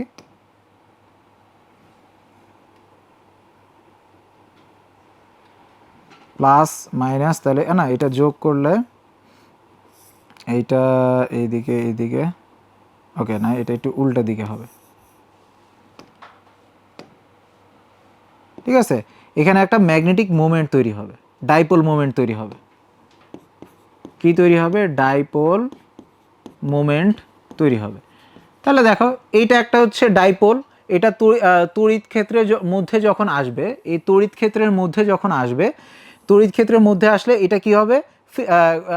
এটার সাথে আস্তে আস্তে উপরে নিচে দোলাদুলি করতে থাকবে। ঠিক আছে, এখানের মধ্যে এই তড়িৎ ক্ষেত্রের মধ্যে যখন এই ডাইপোল মোমেন্টকে মানে পানিকে রাখা হবে, পানিটা আস্তে আস্তে মুভমেন্ট করতে থাকবে। ঠিক আছে, মুভমেন্ট করতে থাকবে, তো কাঁপতে থাকবে। অনেকগুলা পানির কণা এরা ছুটাছুটি করে একে অপরের সাথে ধাক্কাধাক্কি হবে। ধাক্কাধাক্কি হলে কি হবে? ফ্রিকশন হবে। ঠিক আছে, ডাইপোল মোমেন্ট, এই ইলেকট্রিক ফিল্ডের মধ্যে যখন ডাইপোল মোমেন্টটাকে রাখা হবে, এটা কি হবে? আস্তে আস্তে কাঁপতে থাকবে। ঠিক আছে, এই ইলেকট্রিক ফিল্ডের কারণে উপরে নিচে আস্তে আস্তে কাঁপতে থাকবে। কাঁপার কারণে একটা আরেকটার কাছে ধাক্কা খাবে। ধাক্কা খাওয়ার কারণে কি হবে? ফ্রিকশন। ঠিক আছে, ধাক্কা খাওয়ার কারণে ফ্রিকশন হবে, ওইটার কারণে তোমার হিট তৈরি হবে, এরা আস্তে আস্তে গরম হইতে থাকবে। জাস্ট এইভাবে করা হয়। ওকে, তো তড়িৎচুম্বকীয় তরঙ্গের মধ্যে যেহেতু তড়িৎ ক্ষেত্র আছে, ওই তড়িৎ ক্ষেত্রটা আলটিমেটলি হচ্ছে পানি যেহেতু একটা ডাইপোল মোমেন্ট থাকে, পানিকে আস্তে আস্তে কাঁপাইতে পারে, মুভ করাইতে পারে। ওই পানিগুলো আস্তে আস্তে এরকম মুভ করে একে অপরের সাথে ধাক্কা খেয়ে ফ্রিকশনের কারণে হিট জেনারেট করে আমরা হচ্ছে খাবারটাকে গরম করি। এইভাবে হচ্ছে মাইক্রোওয়েভটা কাজ করে। ঠিক আছে, তো মাইক্রোওয়েভের মধ্যে এখানে একটু বুঝার ব্যাপার হচ্ছে যে এই যে মাইক্রোওয়েভের ম্যাগনেট্রনটা কিভাবে কাজ করে সেটা একটু ইঞ্জিনিয়ারিং বা ফিজিক্সের ব্যাপার স্যাপার, ওইটা নিয়ে আমরা ডিটেলস আলোচনা করলাম না, জাস্ট বুঝলাম যে মাইক্রোওয়েভটা কিভাবে আমাদের খাবারটা গরম করতেছে। এরপরে আসলে হচ্ছে আইআর ওয়েভ। ওকে, ইনফ্রারেড তরঙ্গ, আইআর রশ্মি বা ইনফ্রারেড তরঙ্গ, এইটা হচ্ছে মাইক্রোওয়েভের থেকে আরেকটু বেশি শক্তি সম্পন্ন, তবে অত বেশি না। আইআর ওয়েভের ওয়েভলেন্থ যদি অনেক বড় হয় আইআর ওয়েভের মধ্যে, তখন এদেরকে আমরা ফার আইআর বলি। ফার আইআরের থেকে একটু ছোট হলে ওইটাকে আমরা মিডল আইআর বলি। আর মিডল আইআর থেকে সবচেয়ে ছোট তরঙ্গ দৈর্ঘ্যের যে আইআর রশ্মিটা আছে ওইটাকে আমরা নিয়ার আইআর বলি। ঠিক আছে, নিয়ার আইআর। নিয়ার কার নিয়ার? ভিজিবল লাইটের নিয়ার। ঠিক আছে, তো আমরা যে আলোটা দেখতে পাই, ঠিক আছে, ওই দৃশ্যমান আলোর সবচেয়ে কাছের যে আইআর রশ্মিগুলো আছে ওদেরকে নিয়ার আইআর বলে। নিয়ার আইআরের থেকে একটু দূরে যেটা আছে সেটা হচ্ছে মিডল আইআর, আর ফার আইআর হচ্ছে দৃশ্যমান আলোক রশ্মি, দৃশ্যমান যে লাইটটা আছে ওইটা থেকে সবচেয়ে দূরে অবস্থান করে। ঠিক আছে, তো এইভাবে নামকরণ করা হয়েছে। তো নিয়ার আইআরের তরঙ্গ দৈর্ঘ্য সবচেয়ে কম, তরঙ্গ দৈর্ঘ্য সবচেয়ে কম। দেখো 780 থেকে 2500 ন্যানোমিটার, 780 থেকে 2500 ন্যানোমিটার, মানে দৃশ্যমানের পরেই একেবারে এদের শুরু হয়। ঠিক আছে, দৃশ্যমানের পরে এদেরকে শুরু হয়। তো এদেরকে মেইনলি হচ্ছে দুইটা কাজে ব্যবহার করা হয়। আমরা মেডিকেল ইউজে, আমি বলছিলাম যে আইআর রশ্মির ইউজটা মেডিকেল ইউজে বেশি হবে। তো নিয়ার আইআরটা ব্যবহার করা হয় হচ্ছে ব্লাড অক্সিজেন লেভেল নির্ধারণ করার জন্য। ঠিক আছে, ব্লাড অক্সিজেন লেভেলটা বের করার জন্য। অনেক সময় দেখবা যে কারো যদি শরীর খারাপ হয়, এই আঙ্গুলের মধ্যে এরকম একটা ব্লাড অক্সিজেন মিটার দিয়ে রাখে, তো বোঝার চেষ্টা করে যে শরীরের মধ্যে অক্সিজেনের পরিমাণ কমে গেছে নাকি। তো শরীরের মধ্যে অক্সিজেনের পরিমাণটা আইআর রশ্মি দিয়ে কীভাবে নির্ধারণ করা হয়? দেখো, শরীরের মধ্যে যে হিমোগ্লোবিনগুলো আছে, হিমোগ্লোবিন, তাই না, হিমোগ্লোবিন, শরীরের মধ্যে কি আছে? হিমোগ্লোবিন। এই হিমোগ্লোবিনগুলা অক্সিজেন থাকতে পারে, অক্সিজেন থাকতে পারে, আবার অক্সিজেন ছাড়া থাকতে পারে। ঠিক আছে, তো হিমোগ্লোবিনে অক্সিজেন থাকতে পারে, অক্সিজেন নাও থাকতে পারে। তো এইটার উপর ভিত্তি করে হচ্ছে আমরা আলাদা করি। হিমোগ্লোবিন যদি অক্সিজেন থাকে তাহলে এরা আইআর রশ্মি শোষণ করে, তাহলে এরা কি শোষণ করে? আইআর রশ্মি শোষণ করে। আর যদি হিমোগ্লোবিনে অক্সিজেন না থাকে তাহলে এরা হচ্ছে দৃশ্যমান আলোক রশ্মি শোষণ করে, রেড লাইট, লাল আলো শোষণ করে। ঠিক আছে, আমাদের যে ভিজিবল রেড লাইটটা আছে ওইটা শোষণ করবে। তো দেখবা যে এইখানে আমরা যখন ব্লাড অক্সিজেন মিটারটা হাতে দেওয়া হয় ওইটা থেকে লাল আলো দেখা যায়, লাল আলো প্লাস আইআর রশ্মি দেওয়া হয়। তো যে অংশটার মধ্যে অক্সিজেন আছে সেটা আইআর রশ্মি শোষণ করবে, যে অংশটার মধ্যে অক্সিজেন নাই সেটা লাল আলো শোষণ করবে। তো কোনটা কিরকম শোষণ হয়েছে ওইটার উপর ভিত্তি করে আমরা বলতে পারি যে ও আচ্ছা এখানে অক্সিজেনের পরিমাণ এত। ঠিক আছে, এখানে অক্সিজেনের শরীরের মধ্যে হিমোগ্লোবিনে অক্সিজেনের পরিমাণটা এত। ঠিক আছে, তো এইভাবে হচ্ছে আমরা রক্তের মধ্যে অক্সিজেন লেভেলটা বের করি। আইআর রশ্মি কি কি পরিমাণ শোষণ হয়েছে হিমোগ্লোবিন দ্বারা, ওইটা দ্বারা আমরা বের করি। এরপরে আরেকটা আছে যে ডট ডট বা ডিফিউজ অপটিক্যাল টোমোগ্রাফি। ঠিক আছে, এইটার মাধ্যমে হচ্ছে এমআরআই করা ছাড়া বা সিটি স্ক্যান করা ছাড়া আমরা হচ্ছে ব্রেইনের তোমার হচ্ছে স্কালের মধ্যে কোনো ফ্র্যাকচার হয়েছে নাকি, বা তোমার মনে করো উপরে স্কিনের উপরে কোথাও কোনো টিউমার হয়েছে নাকি সেইটা দেখতে পারি। বেশি ডিপে যাইতে পারে না, আইআর ওয়েভগুলো বেশি ডিপে যাইতে পারে না, ওই জন্য আমাদের এক্স রে দরকার হবে অথবা এমআরআই এর দরকার হবে। কিন্তু আমরা যদি জাস্ট আমাদের স্কিনের উপরে অথবা স্কালের মধ্যে কোনো সমস্যা আছে নাকি, কোনো ধরনের টিউমার আছে নাকি, বা কোথাও কোনো ফ্র্যাকচার হয়েছে নাকি, ওই টাইপের জিনিস দেখতে হলে আমরা হচ্ছে ডট বা ডিফিউজ অপটিক্যাল টোমোগ্রাফি করে থাকি। এইটা হচ্ছে মেইনলি নিয়ার আইআর দিয়ে করা হয়ে থাকে। মাথার মধ্যে এরকম একটা মেশিন দেয়, ওইটা দিয়ে হচ্ছে ইমেজিংটা করা হয় আর কি। ঠিক আছে, এমআরআই করা ছাড়া জাস্ট উপরের লেয়ারটা হালকা একটু দেখা যায়। ওকে, তারপর হচ্ছে মিডল আইআর। ওকে, মিডল আইআর হচ্ছে আমাদের নিয়ার আইআরের থেকে বড় কিন্তু ফার আইআরের থেকে ছোট। এর তরঙ্গ দৈর্ঘ্য হচ্ছে 2500 ন্যানোমিটার, মানে এটা যদি আমরা বলি 2.5 মাইক্রোমিটার থেকে 25 মাইক্রোমিটার, ন্যানোমিটার না দিয়ে আমি মাইক্রোমিটার দিলাম। এটা হচ্ছে মিডল আইআরের হিসাব। তো মিডল আইআরটাই ইউজ করা হচ্ছে আইআর স্পেকট্রোস্কোপিতে। মিডল আইআরটা কোথায় ইউজ করা হয়? IR spectroscopy. আইআর স্পেকট্রোস্কোপি কী জন্য লাগে? আইআর স্পেকট্রোস্কোপি লাগে হচ্ছে আমাদের যে জৈব যৌগ আছে, ঠিক আছে, অর্গানিক কেমিস্ট্রিতে আমরা দেখব, আইআর স্পেকট্রোস্কোপি তোমাদের অর্গানিক কেমিস্ট্রিতে আছে। তো ওইখানে জৈব যৌগের যে তোমরা অলরেডি হয়তো বা পড়ে আসছো কার্যকরী মূলকের অংশটা, ওইটা হচ্ছে আমরা শনাক্তকরণ করি হচ্ছে আইআর স্পেকট্রোস্কোপির মাধ্যমে। ঠিক আছে, আইআর স্পেকট্রোস্কোপির মাধ্যমে হচ্ছে মূলত জৈব যৌগের এক একটা তোমার হচ্ছে দেখো এইখানের মধ্যে এই গ্রাফটা দিয়ে যদি দেখো এখানের মধ্যে দেখো কয়েকটা ডাউন পজিশন আসছে, এই যে এখানে একটা অ্যাবজর্ব হয়েছে, এইখানে আবার একটা অ্যাবজর্ব হয়েছে, এইখানে একটা অ্যাবজর্ব হয়েছে, এইখানে একটা অ্যাবজর্ব হয়েছে। এই অ্যাবজর্ব কোন কোন জায়গায় হয়েছে স্পেকট্রামের, ওইটা দেখে আমরা ডিটেক্ট করতে পারি যে আসলে এখানে কোন কোন কার্যকরী মূলক আছে, এই যৌগটাতে কি কি মূলক আছে। এই যে প্রথম ডিপটা দেখতেছো, এইটার মধ্যে আমরা বুঝতে পারি এখানে OH মূলক আছে। এই আইআরটা যদি শোষণ হয় তাহলে আমরা বুঝি যে এখানে OH মূলক আছে। তারপরে এখানে এইটা দেখে আমরা বুঝি হচ্ছে এখানে CO মূলক আছে, কার্বনিল মূলক আছে। এখানে আবার OH, আবার এখানে কার্বন অক্সিজেন বন্ড আছে, OH বন্ড আছে, এগুলো আমরা দেখে বুঝতে পারি। ঠিক আছে, তো এখানের মধ্যে আইআর স্পেকট্রোস্কোপি দিয়ে কি করা হয়, আইআর রশ্মির শোষণ দেখে আমরা কার্যকরী মূলকটা শনাক্তকরণ করতে পারি, মানে কোনো রকমের বিক্রিয়া করা ছাড়াই আমরা কার্যকরী মূলকটা শনাক্তকরণ করতে পারি। আর এছাড়াও এই অর্গানিক বিভিন্ন যৌগ হচ্ছে এই মিডল আইআরটা শোষণ করে।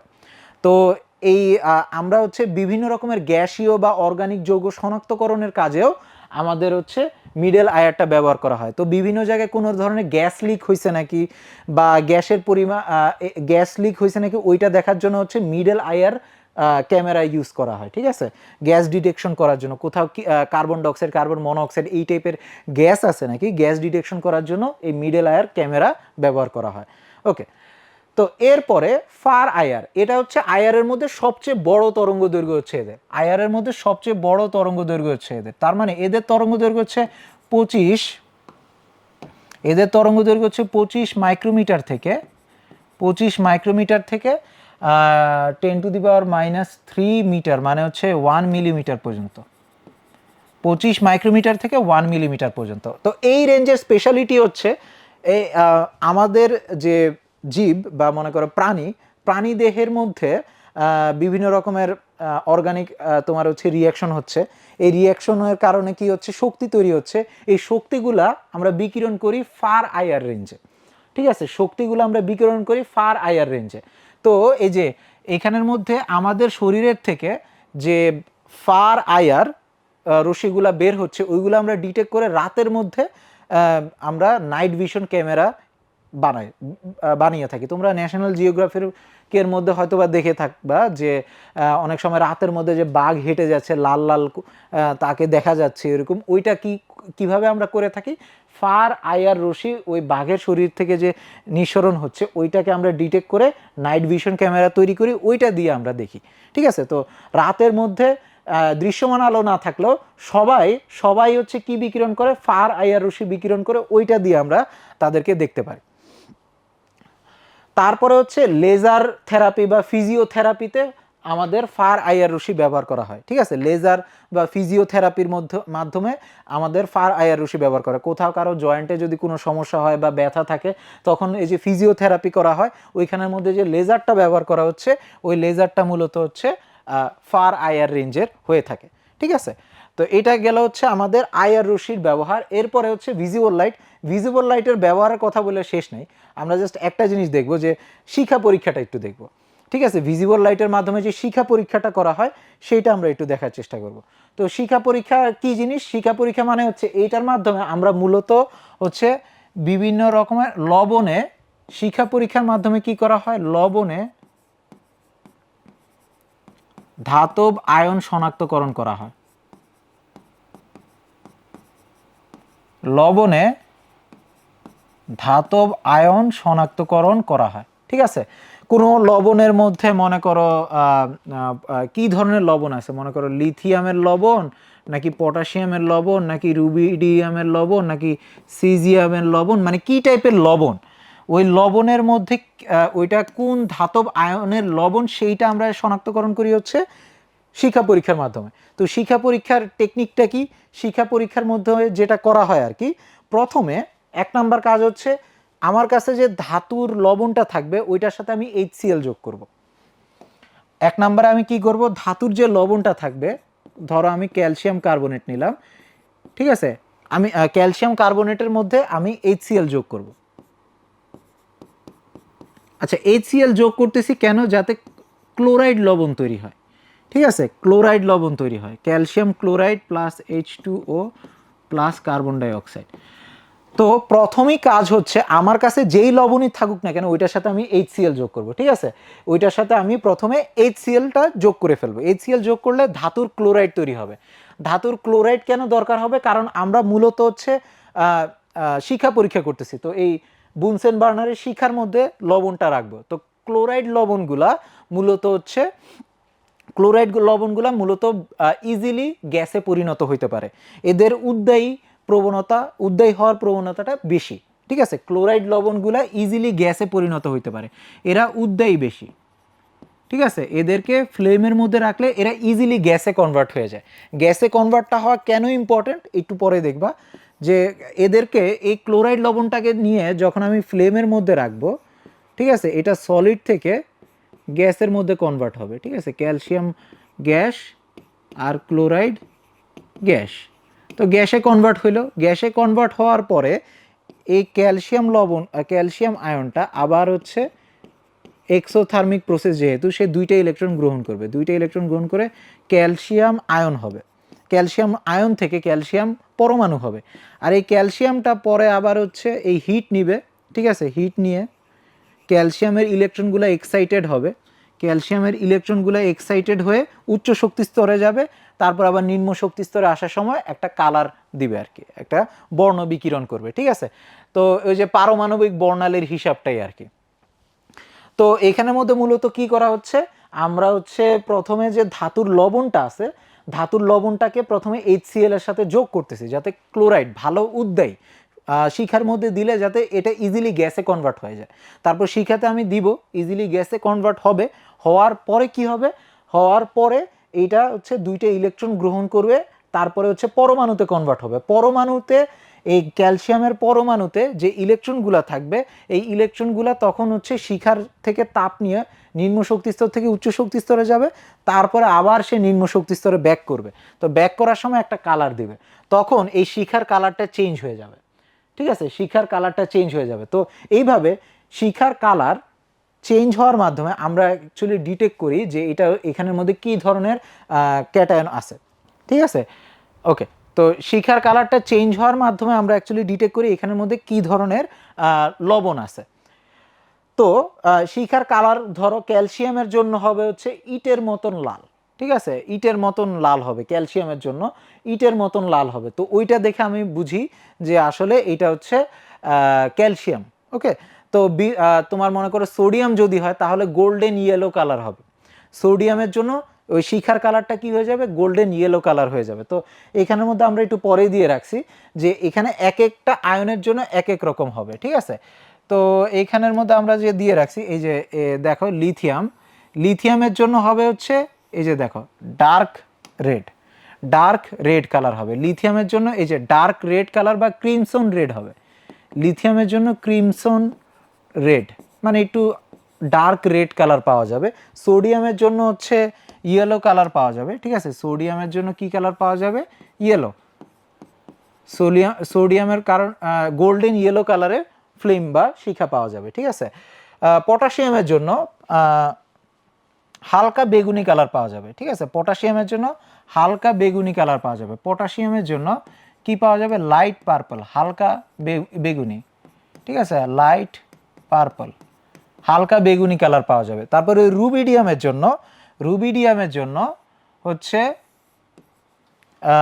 এখানের মধ্যে হালকা তোমার হালকা বেগুনি কালার হবে, ঠিক আছে? বেগুনি কালার হবে। ওকে, তারপরে সিজিয়ামের জন্য ব্লু ভায়োলেট, নীলচে বেগুনি হবে, ঠিক আছে? নীলচে বেগুনি হবে, ঠিক আছে? নীলচে বেগুনি হবে। ওকে, তারপর ক্যালসিয়ামের জন্য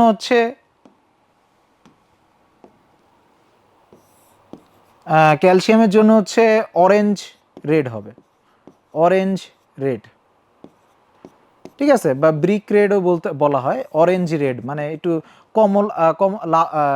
লালচে কমলা এই টাইপের একটা কালার পাওয়া যাবে, ঠিক আছে?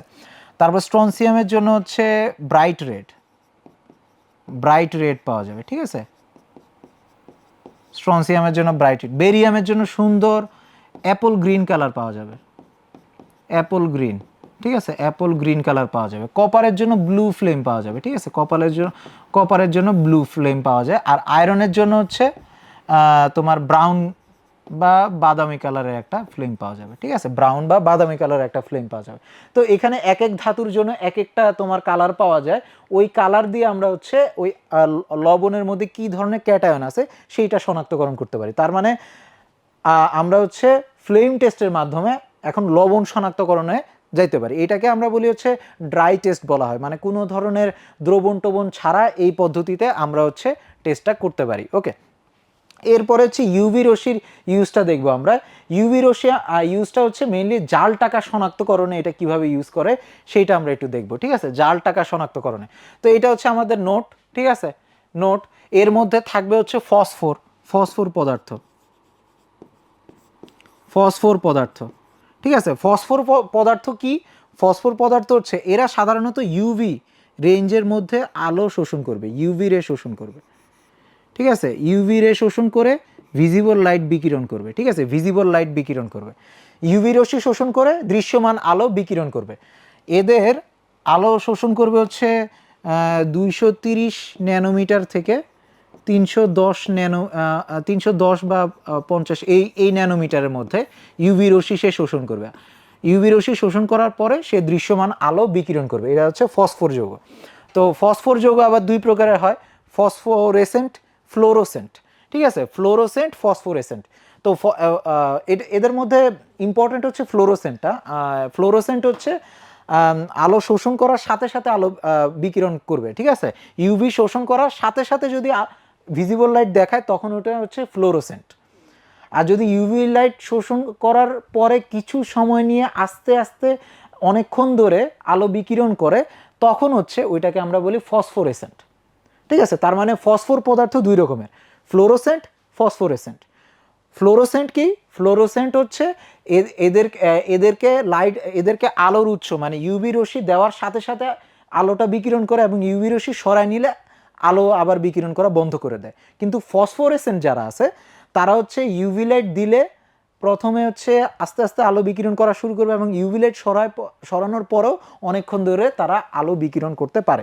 তবে টাকার মধ্যে মনে করো টাকার মধ্যে সাধারণত হচ্ছে ফ্লোরোসেন্ট পদার্থ ব্যবহার করা। ফ্লোরোসেন্ট মানে তুমি ইউভি লাইট দিবা সাথে সাথে তুমি কালারটা দেখতে পারবা, ঠিক আছে, সাথে সাথে কালারটা দেখতে পারবো। এই যে এখানের মধ্যে ইউভি লাইটটা দেওয়া হবে, ইউভি লাইট দেওয়ার সাথে সাথে আমরা কালারটা দেখতে পারবো। এই রেঞ্জটা একেবারে পারফেক্ট নাও হইতে পারে, এক এক বই এক এক রকম আছে। তোমরা এই রেঞ্জটা একটু বইয়ের থেকে দেখে নিও যে কত রেঞ্জের মধ্যে ফসফোর পদার্থ শোষণ করে। ওকে, তো এখানের মধ্যে জাল টাকা শনাক্তকরণের জন্য এখানের মধ্যে যে ফসফোর পদার্থগুলো থাকে এগুলো দেখতে হচ্ছে এইরকম হবে, ঠিক আছে, ফসফোর পদার্থগুলো দেখতে এইরকম হবে। ওকে, তো ফসফোর পদার্থগুলা দেখতে এরকম। তো এখানের মধ্যে মেইনলি দুইটা জিনিস থাকবে, এখানের মধ্যে দুই ভাগে ভাগ করা যায়। এই একটা অংশ, এই পুরোটা অংশ, এই যেইটা অংশ আমি বক্সের মধ্যে দেখাচ্ছি সেটা হচ্ছে মূলত একটা ক্যালাস গঠন, মানে এটা হচ্ছে সাবস্ট্রেট, মানে এই ক্যালাসের মধ্যে একটা ট্রানজিশন মেটাল দেওয়া থাকবে, ঠিক আছে, বা তোমার হচ্ছে রেয়ার আর্থ মেটাল এগুলা দেওয়া থাকে। তো কালারটা দেখায় হচ্ছে সাধারণত এই আয়নগুলার কারণে, ইউরোপিয়াম, কপার, তারপরে হচ্ছে টারবিয়াম, আবার ইউরোপিয়াম, এদের কারণেই মূলত হচ্ছে কালারটা দেখা যায়, ঠিক আছে। এই ক্যালাসের মধ্যে এই আয়নগুলা থাকে এবং এই আয়নগুলা কি করে, ইউভি রশ্মি শোষণ করে ভিজিবল লাইট বিকিরণ করে। কারা করে? এই যে ইউরোপিয়াম, কপার, টারবিয়াম, ইউরোপিয়াম, এরাই মূলত করে। আর এরা হচ্ছে বেসিক্যালি ক্যালাসের মতন কাজ করে। এদের মধ্যে এই তোমার মানে রেয়ার আর্থ মেটালগুলা অবস্থান করে, ঠিক আছে। তো এদের এক একজনের কালার এক এক রকম। তো ইট্রিয়াম অক্সাইড যদি থাকে আর ইউরোপিয়াম থাকলে লাল কালার হয়। ডলারের মধ্যে যে গ্রিন কালারটা পাওয়া যায় সেটা হচ্ছে মেইনলি এই জিঙ্ক সালফাইডের সবুজ বর্ণ, ঠিক আছে, জিঙ্ক সালফাইড কপারের সবুজ কালার পাওয়া যায়, ঠিক আছে। তারপরে এটার কারণে সবুজ নীল কালার পাওয়া যায়। তো তোমরা বই থেকে একটু দেখে নিবা যে কি টাইপের কালার কোন নোটের মধ্যে পাওয়া যায় আর কি, ঠিক আছে। তো ওইটা দেখে আমরা মূলত শনাক্তকরণ করি যে আচ্ছা এইটা হচ্ছে কাউন্টারফিট, এটা হচ্ছে কাউন্টারফিট না, মানে এটা জাল, এটা জাল টাকা না। তো জাল টাকা শনাক্তকরণের উপায় কি? জাস্ট ইজি, আমরা ইউভি রশ্মি শোষণকারী ফসফোর পদার্থ দিব, ওইটা হচ্ছে সাধারণত ইউভির উপস্থিতিতে দেখা যাবে। আর যদি জাল টাকা যেখানে থাকবে ওইখানে হচ্ছে এই যে ফসফর পদার্থের যে ব্যান্ডটা থাকবে ওইটা থাকবে না আর কি। তো এইভাবে আমরা মোটামুটি এই ক্লাসের শেষে চলে আসলাম। তো আমরা আজকে মূলত ইলেকট্রোম্যাগনেটিক ওয়েভের স্পেকট্রামের যতগুলা রেঞ্জ আছে সবগুলা রেঞ্জের মধ্যে মোটামুটি দেখলাম যে কোন রেঞ্জে কী টাইপের কাজ করা হয়। তো আমরা যদি এখানে হালকা সামারাইজ করি, রেডিও ওয়েভ আর মাইক্রোওয়েভ, ঠিক আছে, রেডিও ওয়েভ আর মাইক্রোওয়েভ এদের কাজ হচ্ছে কমিউনিকেশনে, এদের মেইন কাজ হচ্ছে কমিউনিকেশন, এদের মেইন কাজ হচ্ছে কমিউনিকেশন, যোগাযোগ করা, ঠিক আছে। রেডিও ওয়েভ আর মাইক্রোওয়েভ এদের মেইন কাজ হচ্ছে যোগাযোগ করা। তারপরে আমাদের মাইক্রোওয়েভের একটা স্পেশাল কেস আমরা স্পেশাল কাজ দেখছি যে খাবার গরম করার কাজেও মাইক্রোওয়েভ ব্যবহার করা হয়। তারপরে হচ্ছে আইআর রশ্মি, আইআর রশ্মি মেডিকেল ট্রিটমেন্টে বেশি ইউজ করা হয়, ঠিক আছে। আইআর রশ্মির অনেক মেডিকেল অ্যাপ্লিকেশন আছে, মেডিকেল ট্রিটমেন্ট স্ল্যাশ ডিভাইস, ঠিক আছে, ওই যে অক্সিজেন মিটার ওইগুলোর মধ্যে আইআর রশ্মি ব্যবহার করা হয়। তারপরে হচ্ছে ভিজিবল লাইটের তো ব্যবহারের শেষ বলার লাভ নাই। তারপরে হচ্ছে ইউভি রশ্মি, ইউভি রশ্মির কাজ আমরা দেখছি হচ্ছে জাল টাকা শনাক্তকরণ, ঠিক আছে, জাল টাকা শনাক্তকরণ, কাউন্টারফিট না লিখি, জাল টাকা শনাক্তকরণ, জাল টাকা শনাক্তকরণ। আচ্ছা, এক্স রের ব্যবহার সম্পর্কে অত একটা বলি না। এক্স রে দিয়ে আমরা সিটি স্ক্যান বা তোমার হচ্ছে সিটি স্ক্যান করে থাকি, ঠিক আছে। ওই এমআরআই করার আগে এক্স রে ছিল আমাদের সবচেয়ে বড় ভরসা, ঠিক আছে। বডির মধ্যে মনে করো লাঞ্চ অথবা তোমার বোন এদের এখানে কোনো ধরনের সমস্যা আছে নাকি এইটা দেখার জন্য আমরা এক্স রে করে থাকি। এবং ডাক্তাররা প্রথমে এক্স রেরই রেকমেন্ড করে, কারণ এক্স রে প্রাইসটাও কম এমআরআইয়ের তুলনায়। এমআরআই হচ্ছে মনে করো প্রাইসে অনেক একটা প্রাইসি ইকুইপমেন্ট, তো একেবারে দরকার না হইলে ডাক্তাররা সাধারণত এমআরআই করায় না, ঠিক আছে। এরপরে আজকে আমরা ডিটেলসে দেখছি হচ্ছে এমআরআই কিভাবে কাজ করে, ঠিক আছে। MRI magnetic resonance imaging. তো এমআরআই টেকনোলজিটা আসছে কিসের থেকে? এনএমআর থেকে আসছে, এনএমআর থেকে এটা মূলত আসছে, ঠিক আছে। তো এখানে কি হয়, এখানে হচ্ছে প্রোটন যেটা থাকে আমাদের বডিতে, যে প্রোটনগুলো থাকে, প্রোটন সাধারণত প্রোটন না, যাদের বিজোড় সংখ্যক এনএমআরে অংশগ্রহণ করবে, যাদের বিজোড় সংখ্যক প্রোটন আছে তারাই বা নিউক্লিয়াসের মেম্বার সংখ্যা বিজোড়, তারাই হচ্ছে এমআরআই এ অংশগ্রহণ করতে পারে। যেমন হাইড্রোজেন একটা, তারপর কার্বন 13, ঠিক আছে। যাদের বিজোড় সংখ্যক হচ্ছে নিউক্লিয়াসের মেম্বার তারাই হচ্ছে অংশগ্রহণ করতে পারে, তবে কার্বন 13 এগুলো খুবই কম। ম্যাক্সিমাম এমআরআই এর জন্য দায়ী হচ্ছে হাইড্রোজেন। তো এটা কিভাবে হয় এটা সম্পর্কে আমরা ডিটেলসে দেখছি যে যখন আমরা বাহিরের থেকে একটা চৌম্বক ক্ষেত্র দিতেছি, যেহেতু প্রোটনগুলো ছোট ছোট ম্যাগনেট, তারা ওই চৌম্বক ক্ষেত্র বরাবর বা এর একেবারে প্যারালালি অথবা অ্যান্টি প্যারালাল বা অপোজিট দিকে অবস্থান করতে পারে। কিন্তু অবস্থান করার সময় তারা কি একটা লার্মার প্রিসেশন করে, ঠিক আছে। এভাবে হচ্ছে একটা লার্মার প্রিসেশন করে, কিন্তু তারা হচ্ছে সিঙ্ক্রোনাসলি প্রিসেশন করে না, ঠিক আছে। সবাই একই ডিরেকশনে একই বেগে ঘুরতেছে না, ঠিক আছে। তো ওই সিঙ্ক্রোনাইজেশন করার জন্য আমরা কি দিই? রেডিও ওয়েভ দিই। রেডিও ওয়েভ দেওয়ার কারণে কি হয়, একটা রোটেটিং ওভারঅল সবগুলা ম্যাগনেটিক মিলে আমাদের বডি থেকে একটা ওভারঅল রোটেটিং ম্যাগনেটিক ফিল্ড তৈরি হয়, ঠিক আছে। ওইটা বেশিক্ষণ আবার থাকে না, ওইটা আবার নন রোটেটিং হয়ে যায়, কিন্তু যতক্ষণ ধরে রোটেট করতে থাকে ততক্ষণ ধরে আমরা সিগন্যাল নেই। ওই সিগন্যালগুলো পরে আমরা হচ্ছে বিভিন্ন টিস্যুতে বিভিন্ন টাইপের সিগন্যাল পাওয়া যায়, ওইগুলো পরে আমরা আলাদা করে প্লট করে দেখি যে ও আচ্ছা এটা হচ্ছে এই অবস্থা, ঠিক আছে। তো এইভাবে আমরা হচ্ছে এমআরআইটা ইউজ করে থাকি। তো আজকের ক্লাসটা করার মাধ্যমে আশা করি তোমাদের কিছু হলেও হেল্প হয়েছে। তো আশা করি পরের ক্লাসে তোমরা আমার সাথে জয়েন করবে। আজকের ক্লাস এই পর্যন্ত, সবাইকে দেখার জন্য ধন্যবাদ।